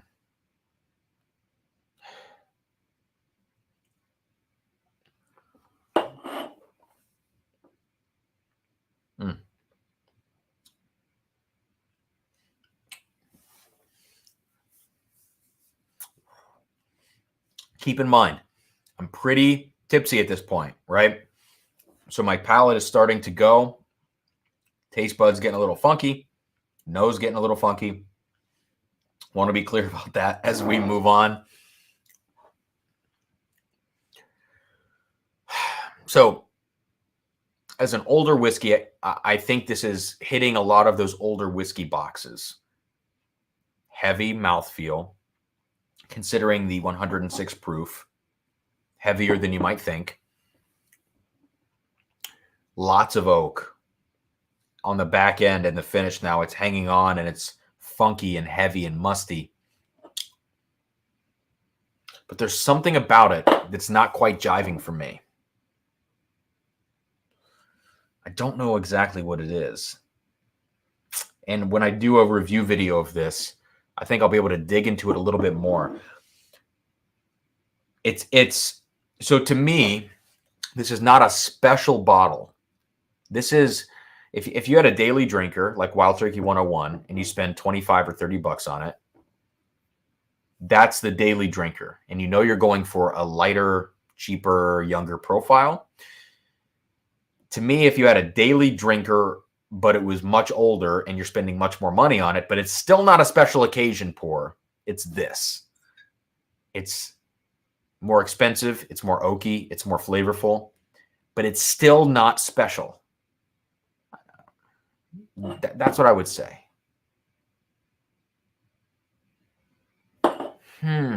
Yeah, this is weird. The fact that the fruit notes are so much brighter than the last time, they're still medicinal, but it's like brighter medicinal. I don't know. I don't know how to reconcile this. Nick Woods with a lot of great questions tonight. Thank you, Nick. Out of all the Calumets, what's the best? I haven't had any other things except for the 14, 15, 16 now. I don't even want to give an opinion on that until I can do them side by side. Sugar Kitty, I thought the Calumet 15 got less medicinal over time. I have to go back to mine, but always a cherry bomb. Yes, dark cherry for me. Remington, so it smells like oak moss and Dolic jasmine, maybe some civet. I don't know what that. I don't even know any of these words. Sugar Kitty, by 17, is this going to be too oaky? Yeah, maybe. It's starting to get. I have to come back to this comment. Let me catch up. I'm looking at the chat. Okay, let me go on this right now. Lucky 714. Let me grab one. Okay, you guys know I love this. I love these bottles. These single barrels are incredible. Barton sourced. Most of them are extremely high proof compared to what we've ever seen come out of Barton or be sourced from Barton. I'm talking like, 130 to 135 proof. When Nancy Fraley was on, excuse me, God, I'm belching a storm. when Nancy Fraley was on 2 months ago, she confirmed that a lot of what Magnus was using in the cigar blend at that point was the same stuff Lucky 7 was using, which is this high proof Barton, which is why you saw the proof increase in the Magnus cigar blends over the last 30 to 35 batches. All right. Now, some of these are not high proof, the Lucky 7s. To me, they're a little more on profile for what you expect from an aged 14-year Barton at 119 to 124 proof. We kind of know that from a lot of things that have sourced from Barton at that proof. We've just never seen it so high. When you crank the proof up that high, I don't know if it's the warehousing or the rick housing where they go, how they age. When they go that high to the God, I can't talk. When they go that high in terms of proof, you get more sweet oak, you get more leather, you get more fruitiness, and it's great. Less of that Barton funk. Some of these lower proof barrels and just the lesser barrels of the Lucky 714 on the finish, there's this really not gross, but just this flat, musty aftertaste. That's what the Calumet 16 has. On the finish, this aftertaste, it just kind of sits and it's not pleasant. I don't even know how to describe it. I don't taste wood. I don't taste musty basement or whatever. There's just this weird thing that sits on your tongue.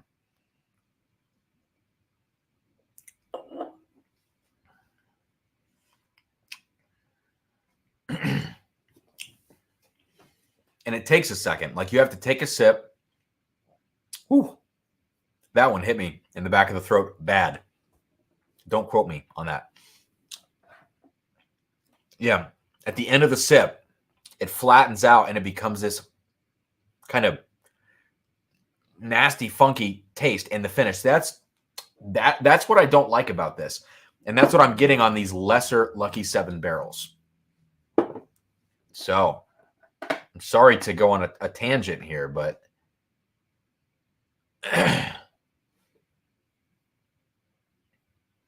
Sugar Kitty. Did you get the 5th barrel pick from the same store? No. Sugar Kitty, I have 8 different barrels now of this Lucky 7. I have not done a blind yet. I haven't done a tournament bracket style thing yet. But I know for myself, barrel 72 is the winner. At least, even if it's not in a blind tournament, I don't even care. I have a whole case of it as a backup in my basement. I'm selling all of my other backups locally, trading, whatever, getting rid of them. I'm happy that I have 8 different barrels and I've experienced the full range of, in my opinion, what is the best whiskey to come out of Barton to be distilled from there. I think Lucky 7, hands down, has sourced the best stuff. But yeah, I've dialed in on barrel 72. So the store you're talking about, Rock Wine and Spirits, I have barrel 69, 83, and 81 from them. They're all fine. They're not the best barrels. And so if that's what you're talking about, if they got some more picks, yeah, I'm not gonna be buying those, but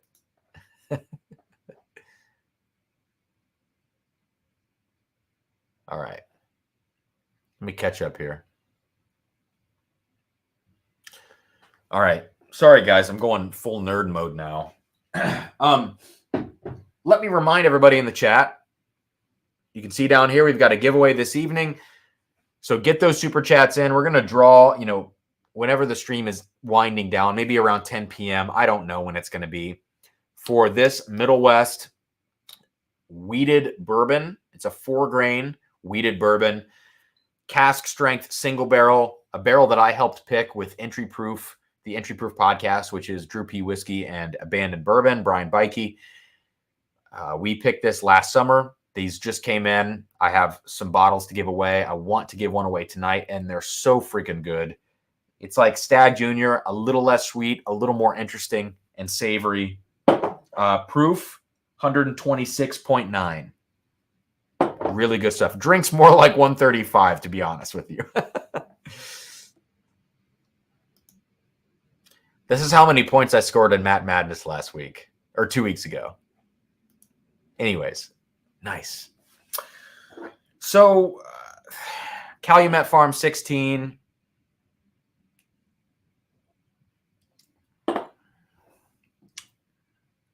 I think, look, if you're a whiskey enthusiast and you're spending a few $100s a month on whiskey, you're not, and you want old stuff, you want to build out your bar and your collection, this is a bottle to get.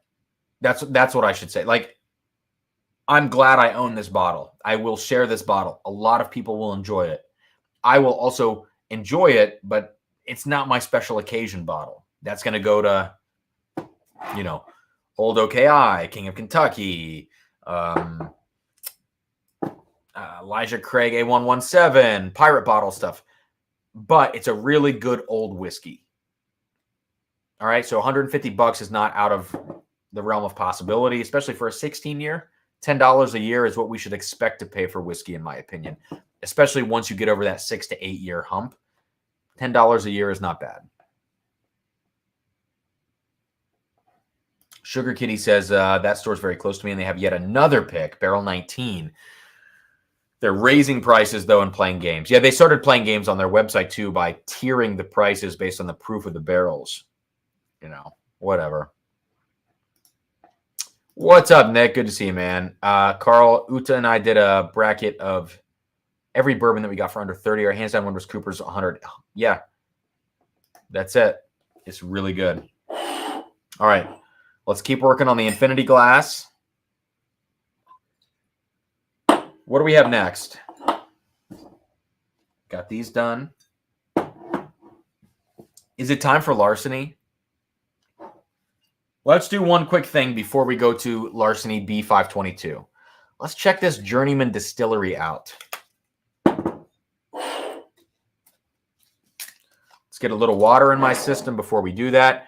So every $5 super chat gets you entered into tonight's giveaway to win this amazing bottle of Middlewest Spirits. I know you probably haven't heard of it. You're like, why would I enter into that giveaway? Look, here's the deal. I'm going to oversell this very quickly. Bear with me while I do this.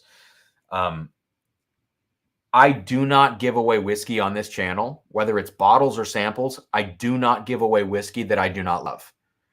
Part of the reason I give away whiskey, yes, of course, it helps the channel make money. It helps support the channel and to allow me to do stuff like this. Yes, super chats do that. YouTube takes a big percentage of that. That sucks. Taxes take another big percentage of that. You end up with like 40 to 45% of what you make on super chats. But I take pride in all of this and what I do, and I would never, ever put a bottle in this giveaway pool or samples. I would never give away something that I'm trying to get rid of. I promise you that. So when I say like, hey, this is a craft whiskey, it's probably 4 to 5 years old, single barrel cask strength. I helped pick it. It has some flaws. It's like an 8.5 out of 10, but I'm telling you, it's better than most Stagg Juniors you've ever had. I'm being honest with you. So I just want you to know that up front. As I go to do this, as I get, on more barrel picks and stuff like that, I'm never, ever going to twist anybody's arm or lie or whatever else. The bottles that I don't like, I keep and drink or I trade away locally. I do not have anything to do with those on this channel. All right. So.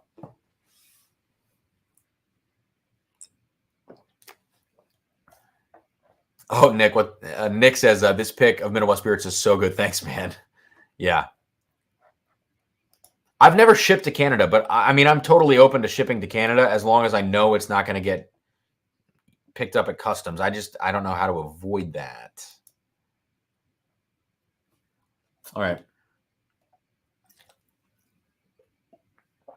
Uta, I'm hydrating.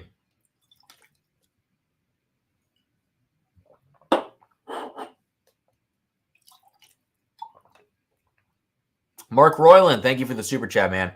I'm not trying to twist anybody's arm. I just want to be very clear that, like, when people see me hyping up a bottle that you've never heard of, and you're like, is this guy full of shit? I promise you I'm not. I take a lot of pride in this channel and everything else. That I would never hype something that I would not love to drink myself.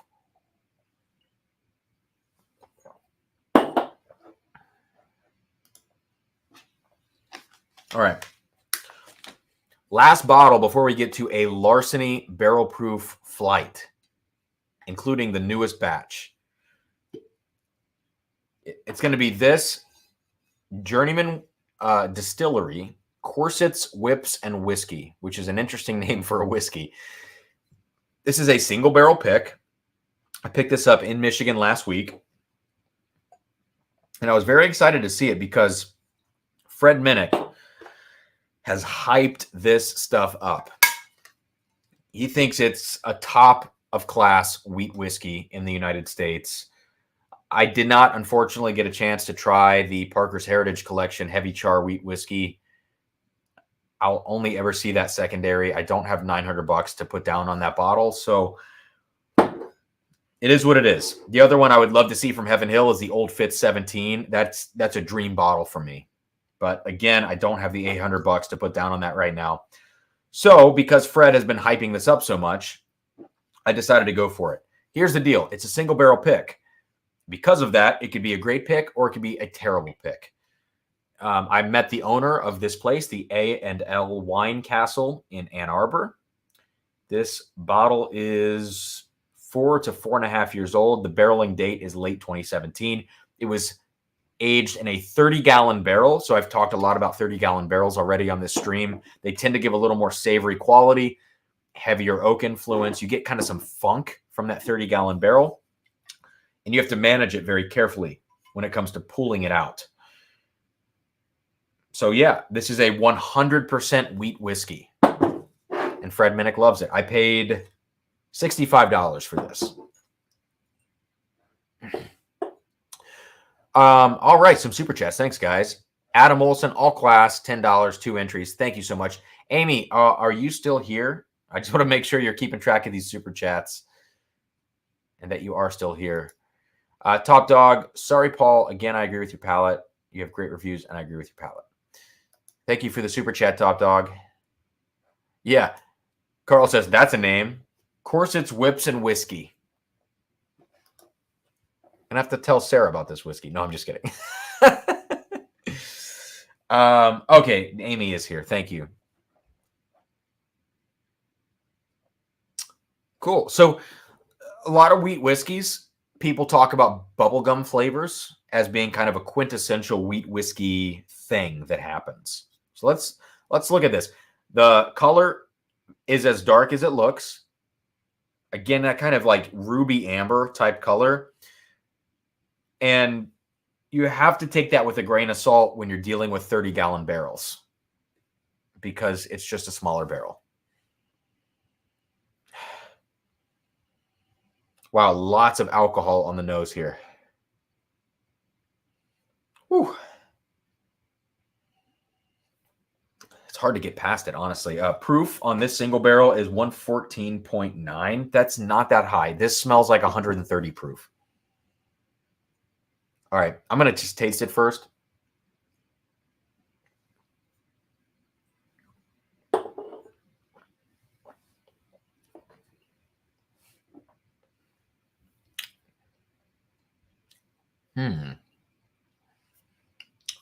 This is interesting. Before I talk about it, Andrew Kelly, this is a great comment. If you're going gluten-free, should you be drinking wheat whiskey? I have some minor allergy-like reactions to wheat-based alcohols. So first and foremost, I do not know officially yet if I have celiacs or not.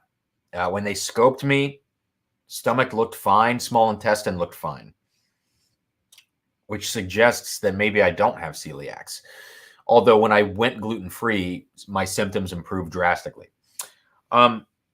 Typically, from what I found is that distillation eliminates all of the gluten in any of the grains that are gluten-containing grains, which rye, wheat, and barley all have gluten. Wheat, probably the worst. And a lot of people have wheat allergies too. But from what I've read, there are some major distilleries that have been certified gluten-free, which is a little more of a stringent procedure than just saying, hey, we distilled it, it's gluten-free. If you are certified gluten-free, a little more stringent. they say that if a smaller distillery does an improper distillation, there could still be gluten left in the final product. But the Journeyman distillery on the back of the label, let's see if I can get this to focus. Right here, we have the certified gluten-free logo. So they have had rigorous testing done, and they're under the 20 parts per million that you have to have for certified gluten-free, which is great. Whether or not I'm celiac, I don't know, but that's reassuring to me for this 100% wheat whiskey from a craft distillery that could have an improper distillation. I'm reassured in that fact.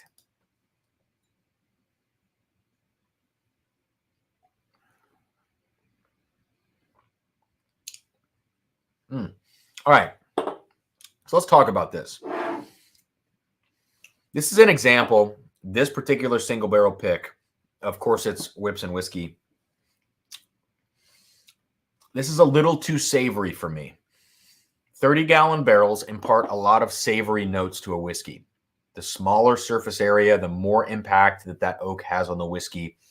A lot of times you get rubbery qualities, you get mushrooms, you get beef broth, you get soy sauce notes. A lot of these umami, savory type notes impact the whiskey with a smaller barrel. I don't know how some distilleries manage away from that. For instance, like Middlewest, you get a great barrel of Middlewest. Again, I'm not just hyping this for no reason. You get none of that savory quality. And it's hard to tell that it was aged in a 30-gallon barrel. Whereas if you go to 291 out of Colorado, this Journeyman, you could smell this one time, and you, without a doubt, you can say 30-gallon barrel. And that's not an exaggeration. It is that obvious on the nose. So this is kind of like that. This pick,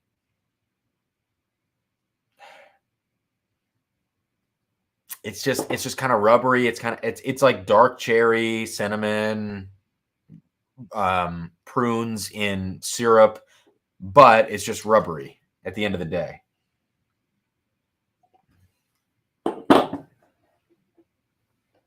So this is not the best wheat whiskey I've ever had, but it's a single barrel. So I would love to know what Fred Minnick was tasting when he talked so highly of this Journeyman distillery. The other thing is, though, I think Fred likes 30-gallon barrels. He likes 291 a lot. He likes Journeyman a lot. So I think he enjoys that 30-gallon barrel profile, where for me, I have to find the off-profile 30-gallon barrel to enjoy it. Otherwise, it's just too savory. Hayden, it's probably not Crohn's. I haven't had a colonoscopy. So they've gone down this end. They've not gone up that end yet, but I don't believe it to be Crohn's or ulcerative colitis. Dustin says, any opinions, insights, or thoughts on Stellan Bourbon and Rye? The Rye, I enjoy. I've not had Stellan Black, Bourbon, or Rye, but I've had the regular profiles. The Stellan Bourbon, to me, is a pass. Just go buy a Backbone store pick, another 4 to 5 year MGP store pick. You're going to be great. The Stellan Rye, I enjoy. So I think the Stellan Rye is a worthwhile purchase.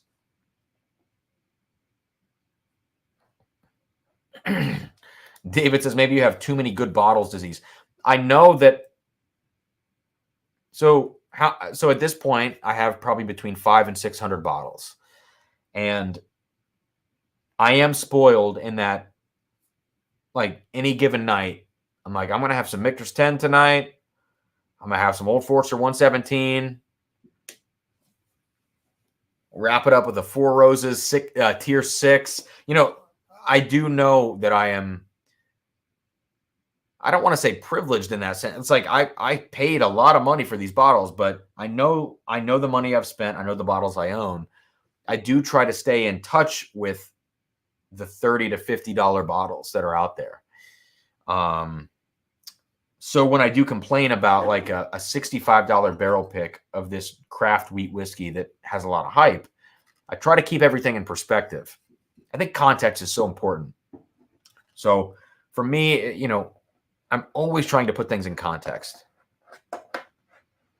Carnage Report. I tried this about 30 minutes ago on the stream. The Calumet Farm 16. Adam says, because of Fred hyping 291, I spent way too much at their distillery for a decent 2-year whiskey. Yeah, so Sarah and I, my wife, we were out there about 9 months ago when we got married. We did a little tasting at 291. And some of it's really good. You know what I mean? Like we have a barrel proof bourbon that we have here. In the 9 months I've had that bottle, I've reached for it like 2 times. So it's not great. It's too heavy and savory for me. Hayden, I'm not going to say anything negative about Fred Minnick. Fred Minnick's reviews are so interesting because some of the stuff I'm like, oh, Fred would love that. He will shit all over it. And then some of the stuff I think that he's going to hate, he loves. So I'm kind of confused. I also think the more whiskey you taste, it shifts your perception. And that's happened to me. Like when I knew 100 bottles or I knew 200 bottles, at that point, my perception of whiskey was very different the way I judged it. And now I probably have tasted over 1,000 whiskeys. I'd probably easily, if not like 2,000 whiskeys. And at this point, the way I judge whiskeys is much different. And I think Fred's probably tasted so much whiskey that he just sees everything in a much wider lens. And the fact that I don't always agree with it or think that what he would like is what he actually likes, I'm kind of okay with it because I just think that guy has way more experience than I do.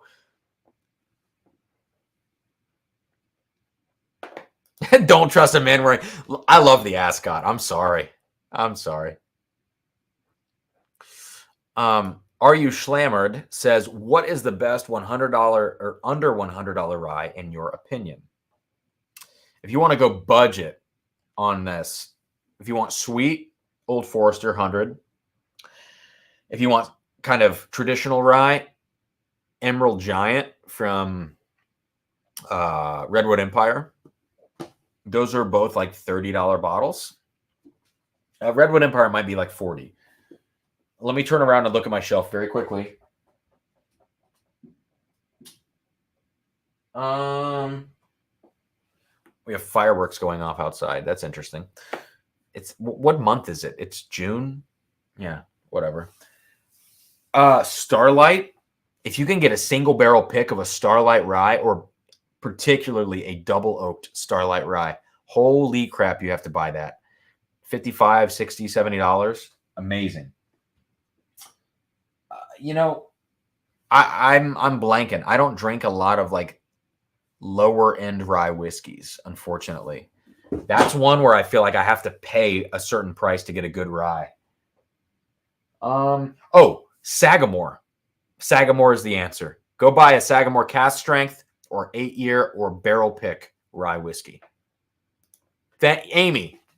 Yes, I swear to God, I didn't even look at the chat before I pulled this up and said that. Yeah, Aiden, the reviews are inconsistent, and I think a lot of it has to do with his, like, sometimes he'll taste something, and within two seconds he says, this is the law of what that is, and then some other things he spends a lot of time with, and then comes to a conclusion at the end of 8 to 10 minutes. I don't know if it has to do with, like, the way he films. I don't exactly know how he films. His schedule during the day, his emotional state. I think there's so many influences on this. That is an interesting point that sometimes it's inconsistent, you know. This is a good point. If you like that high proof Canadian rye, Alberta Premium is a good choice. Yeah. Dunny says, I'm only around 250 bottles, and definitely notice my palate has changed and developed in different ways. You start to appreciate things differently the more you taste. Oh, up here, David says, Wilderness Trail Family Reserve Rye. I've never even heard of that. Oh, this is a great call out, Remington. New Riff 6-year malted. Fantastic rye whiskey, especially if you like Buffalo Trace products. It has that sweetness to it. And I now see Pikesville. Yeah, you guys are schooling me right now. I totally forgot about some of these. Pikesville is great.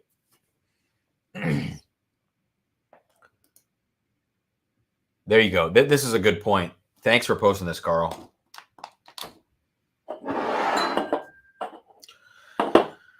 Okay, guys. Let's do a quick. What time is it?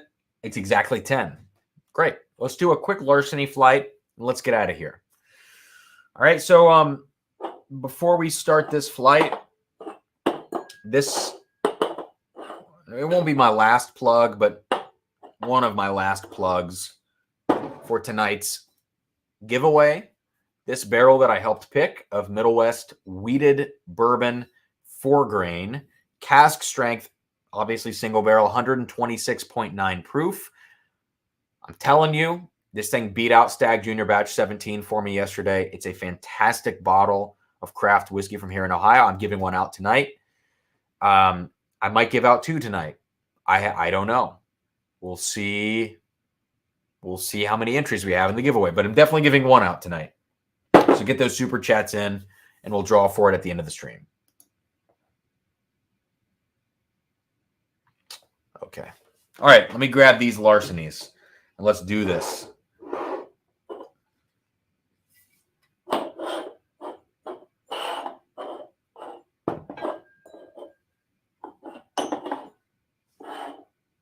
All right.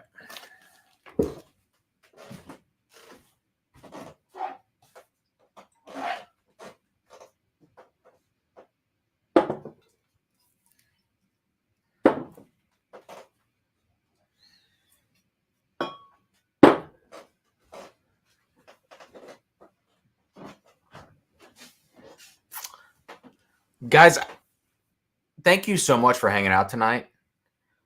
This is my first stream in 2 months. The channel has been up and down. I wasn't where I wanted to be when I came back 6 months ago. And if you were here earlier in the stream, you heard about where I've been gigging, the state of my health, all this kind of stuff you've heard about. I just want to say thank you so much for hanging out. And to see between 50 and 60 people here the entire evening, I just really appreciate you all. So thank you. Thank you so much. Okay. So as you're looking here, let me give you the lowdown of the Larceny barrel proofs we're going to be tasting at the end of this stream. The goal, obviously, is to check out B522. So we'll taste this first. And then moving backwards in time, A122, C921, and B521. Now look at B521.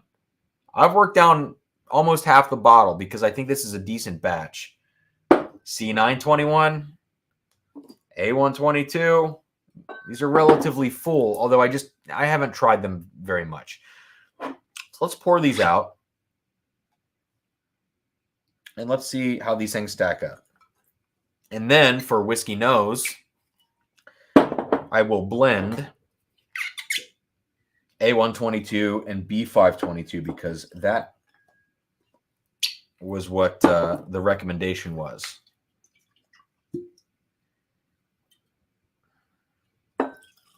Oh, that was a lot. That was a lot.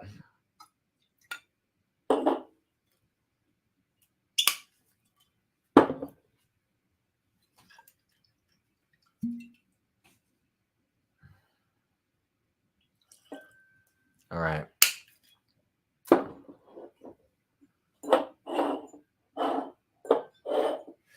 So, like I said over here, B521, C921, A122, B522. Sir Sparkleot says, good to see you back representing the Buckeye State. Thank you. Remington says, glad you're back. This is a nice Larceny. I don't know if you can flex Larceny. I don't know if that's possible because I don't like it that much. Dustin says, your channel's going to blow up after tomorrow night. Fingers crossed. but I got to bring that belt home. All right. So let's start with just a quick review of B522 Larceny. The proof dropped on some of these batches. It's back up there now. This is 123.8. Here we go. Alcohol all day. Oh my God. I have to keep it like this far from my nose. It's not a good sign. All right. I guess I should just... No, they're all kind of like that. Yeah, they're all kind of like that. That's interesting. All right. So B522, let me just take a sip first.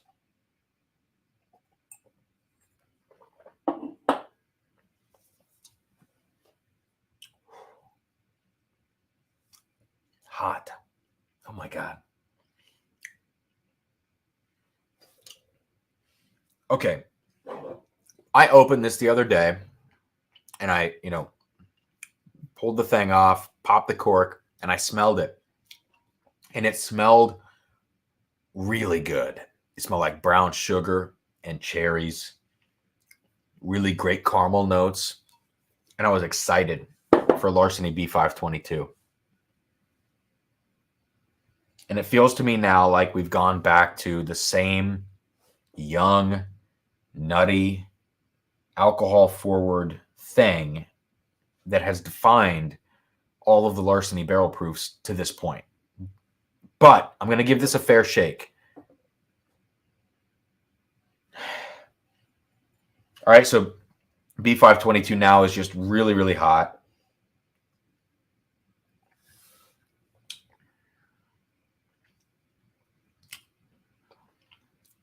Lemon, which is interesting because there's no rye in here. Lemon, caramel, brown sugar, peanuts, cinnamon. That's what I'm getting. Lemon, caramel, brown sugar, peanuts, cinnamon. All right. Let's move back in time. Let's go to A122, which is 0.6 proof higher.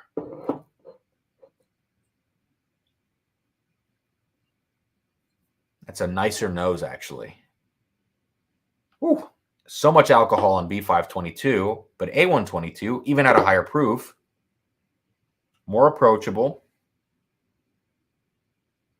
a little more red fruit, a little more strawberry, I should say, and a little more chocolate, actually.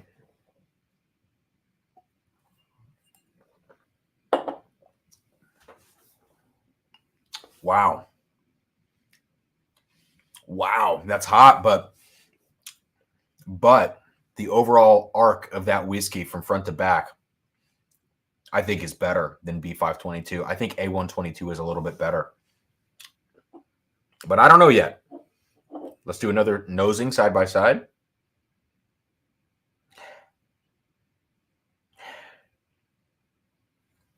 There's a little more of a darker quality on the nose to B522, the newest batch. Whereas A122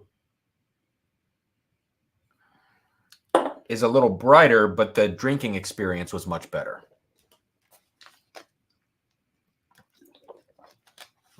Oh, wow. Henry D. Thank you for the $20 super chat. I really appreciate it. Thanks for supporting and getting into tonight's giveaway. Let's see here in the chat. Sandeep says, good luck with tomorrow, man. I appreciate it. Thank you. I'm going to do my best. Oh, wow. Sir Sparkalot with a $10 super chat. Thank you, Sir Sparkalot. Appreciate that. All right. Let's go back now. Sorry, the wife is texting me. I have to make sure everything's okay. Oh, is she home or not? Sorry, guys, I have to check in on the wife. Make sure she's okay. She's out with a friend tonight. Okay. Let's go back now to C921. Oh, I think I like that.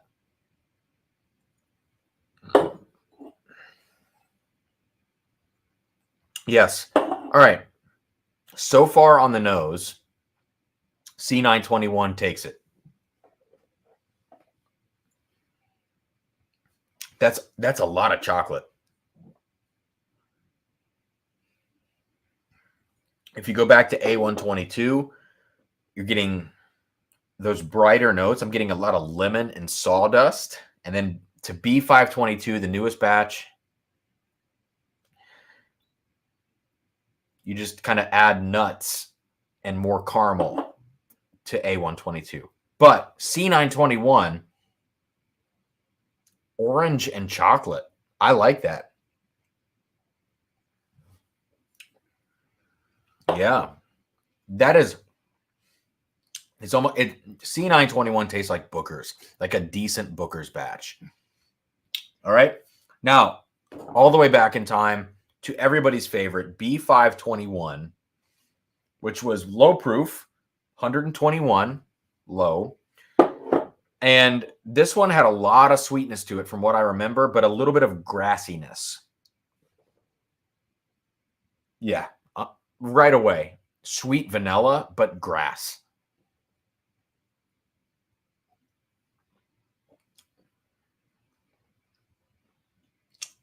But damn, the palate's good on B521. Yeah. Ooh, and some oak in there. All right. So this is easy. This is easy.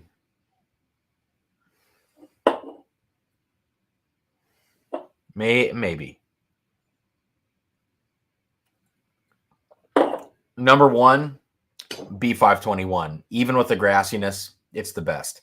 C921 is an easy second as well. I think it's a darker profile, and I like it.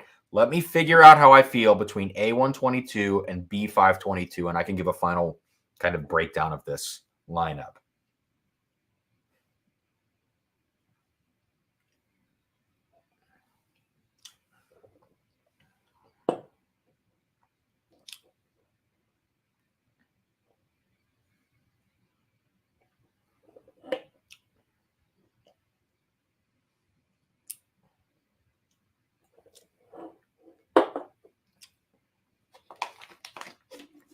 Sorry, bear with me.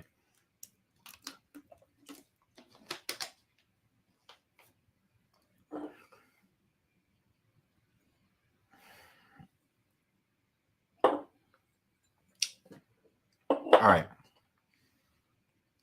I'm going to give a slight edge to B522 in that comparison. But overall, B521 is my top pick. C921 is a second. A122 and B522 could be a tie.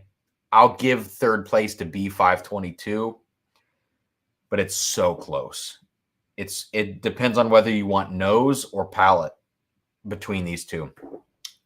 Either way, this lineup sucks.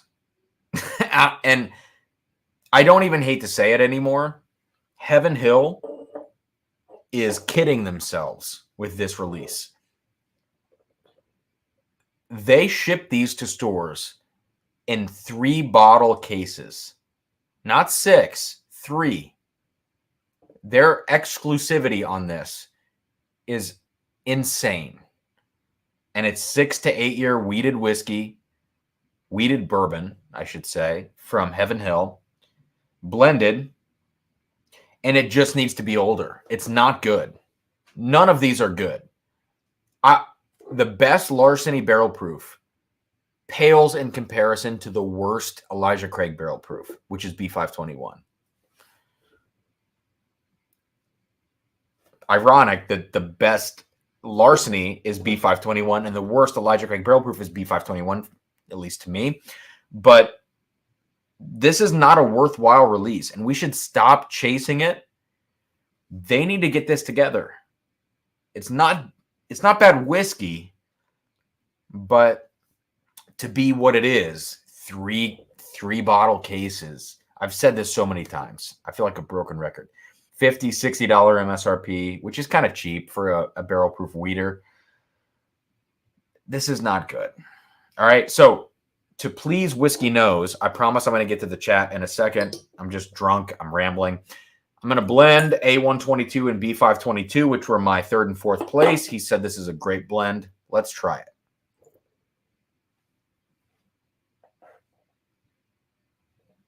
All right. I don't know where I left off here. Paul, I don't think I caught this last $20 super chat, so thank you for another $20 super chat, Paul. You're amazing, man. Thank you so much. I can't. Every time I stream, I feel like I can't say enough about the support that I've gotten from Paul Graham to all of you. But Paul, thank you so much, man. Sir Sparkalot says, I'd rather have a Middlewest cam pick than chase the state for our Russells. Yeah, so I know the Russells Reserve, the 15 barrels are out there this week. I'm not going to chase any of those, but I'm sure some of them are great. You know, Jason helped pick a lot of those from the Mash and Drum. It's just too much work. I saw the line in one of the stores from yesterday, and it was hilarious. I'm not going to stand in that line. Carl, I agree with you, man. I love the younger ones. Batch 6, I love that batch. Oh, this is Elijah Craig all the way. Paul says, I thought the Kings County barrel strength was equal to Stagg Jr., just my palate. I wish I had a Kings County.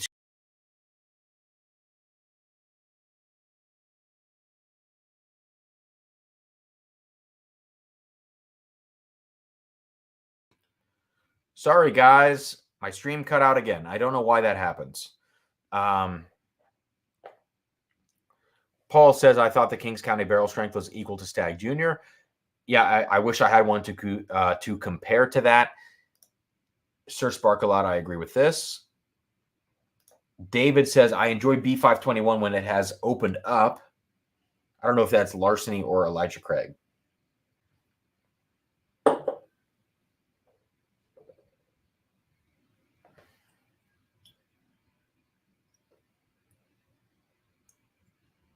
David, what are you saying, man?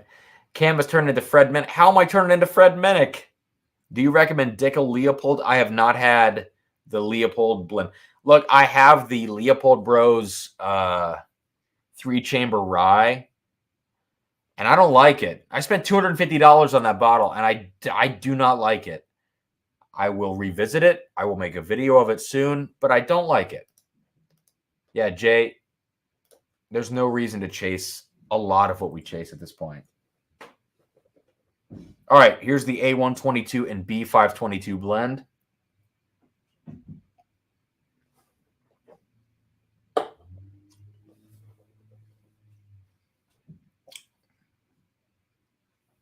It's actually good. Whiskey knows whiskey.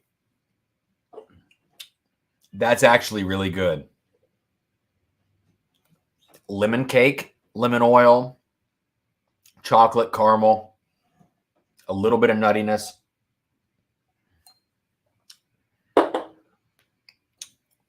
All right. That's good.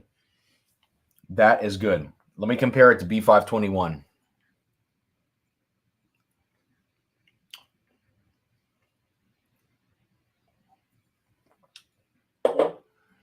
It's better than B521. Excuse me. I don't know what it is. A122 and B522 blended. That's phenomenal. That is good. Yes, you did. That I can't believe it's that good. All right. Guys, I've had a lot of whiskey tonight. Thank you to the 51 of you that are still here. Please hit that like button. Let's draw for the giveaway. Amy, let me know how many super chats we have tonight. I'm going to choose 2 numbers. You know what? Here's what I'm going to do. The first person I draw is going to win the Middlewest pick, and the second person is going to be a sample pack. I will come up with the samples, and I promise they're going to be really, really good samples. So, Amy, let me know. Let's make this happen. And then I have to go to bed.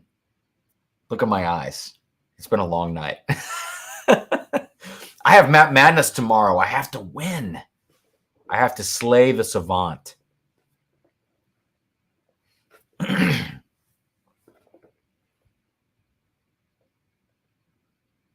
Yeah, JG. Yeah, Tipsy Cam. Amy says, let's see, 1 to 44. Okay. Hey, Siri. Pick a number between 1 and 44. A random number between 1 and 44 is 27. Number 27 is the winner of the Middlewest barrel pick. Amy, who is number 27? Carl, yes, my address is still starts with 346. Oh, JG is the winner of the bottle. Wow, Amy. All right, let's go now to the winner of the sample pack. Hey, Siri. Pick a number between 1 and 44. A random number between 1 and 44 is 37. 37. Who do we have on 37?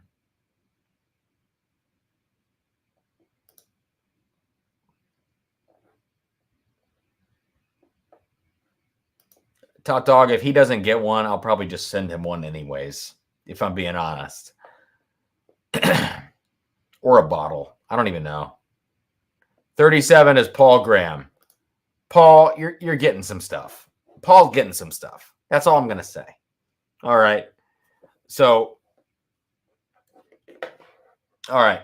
Guys, thank you so much for hanging out tonight. Amy, thank you for keeping track of Super Chats on my first stream back in a very long time. I think Monday I'm going to have a new video out. I think I'm going to have 3 videos out per week. Something like that. Don't hold me to it. But, you know, we're back. It's a Drums and Drams summer, like I said at the beginning of the stream. So let's get to it. It's going to be a lot of fun. I'll see you next Thursday night. I've looked at my calendar. I don't think I have any Thursday night conflicts for the next 3 months. So I'm going to be here. I'm going to be hanging out, live streaming with all of you. It's going to be a lot of fun. We're going to do giveaways. We're going to have reviews. We're going to hang out. We're going to drink good whiskey together. I'm going to remember to turn on my lights behind me. And that's it. So let me have a sip of the Infinity. Jeez. A little drunk. The Infinity glass for tonight. Cheers, everybody. Paul and who else? JG. Jay, send me a message. I probably have your address at this point. Cheers, everybody. I'll see you tomorrow night on Matt Madness. I got to win this shit. I'm the Matt Madness 2022 champ. I'm not trying to be cocky. I'm not trying to be whatever, but I'm very confident. Tomorrow night, I got to bring that belt home. For all of you, for me, for my family, for my cat, and for my wife. I'm just kidding. Cheers, everybody. I'll see you very soon. Adios.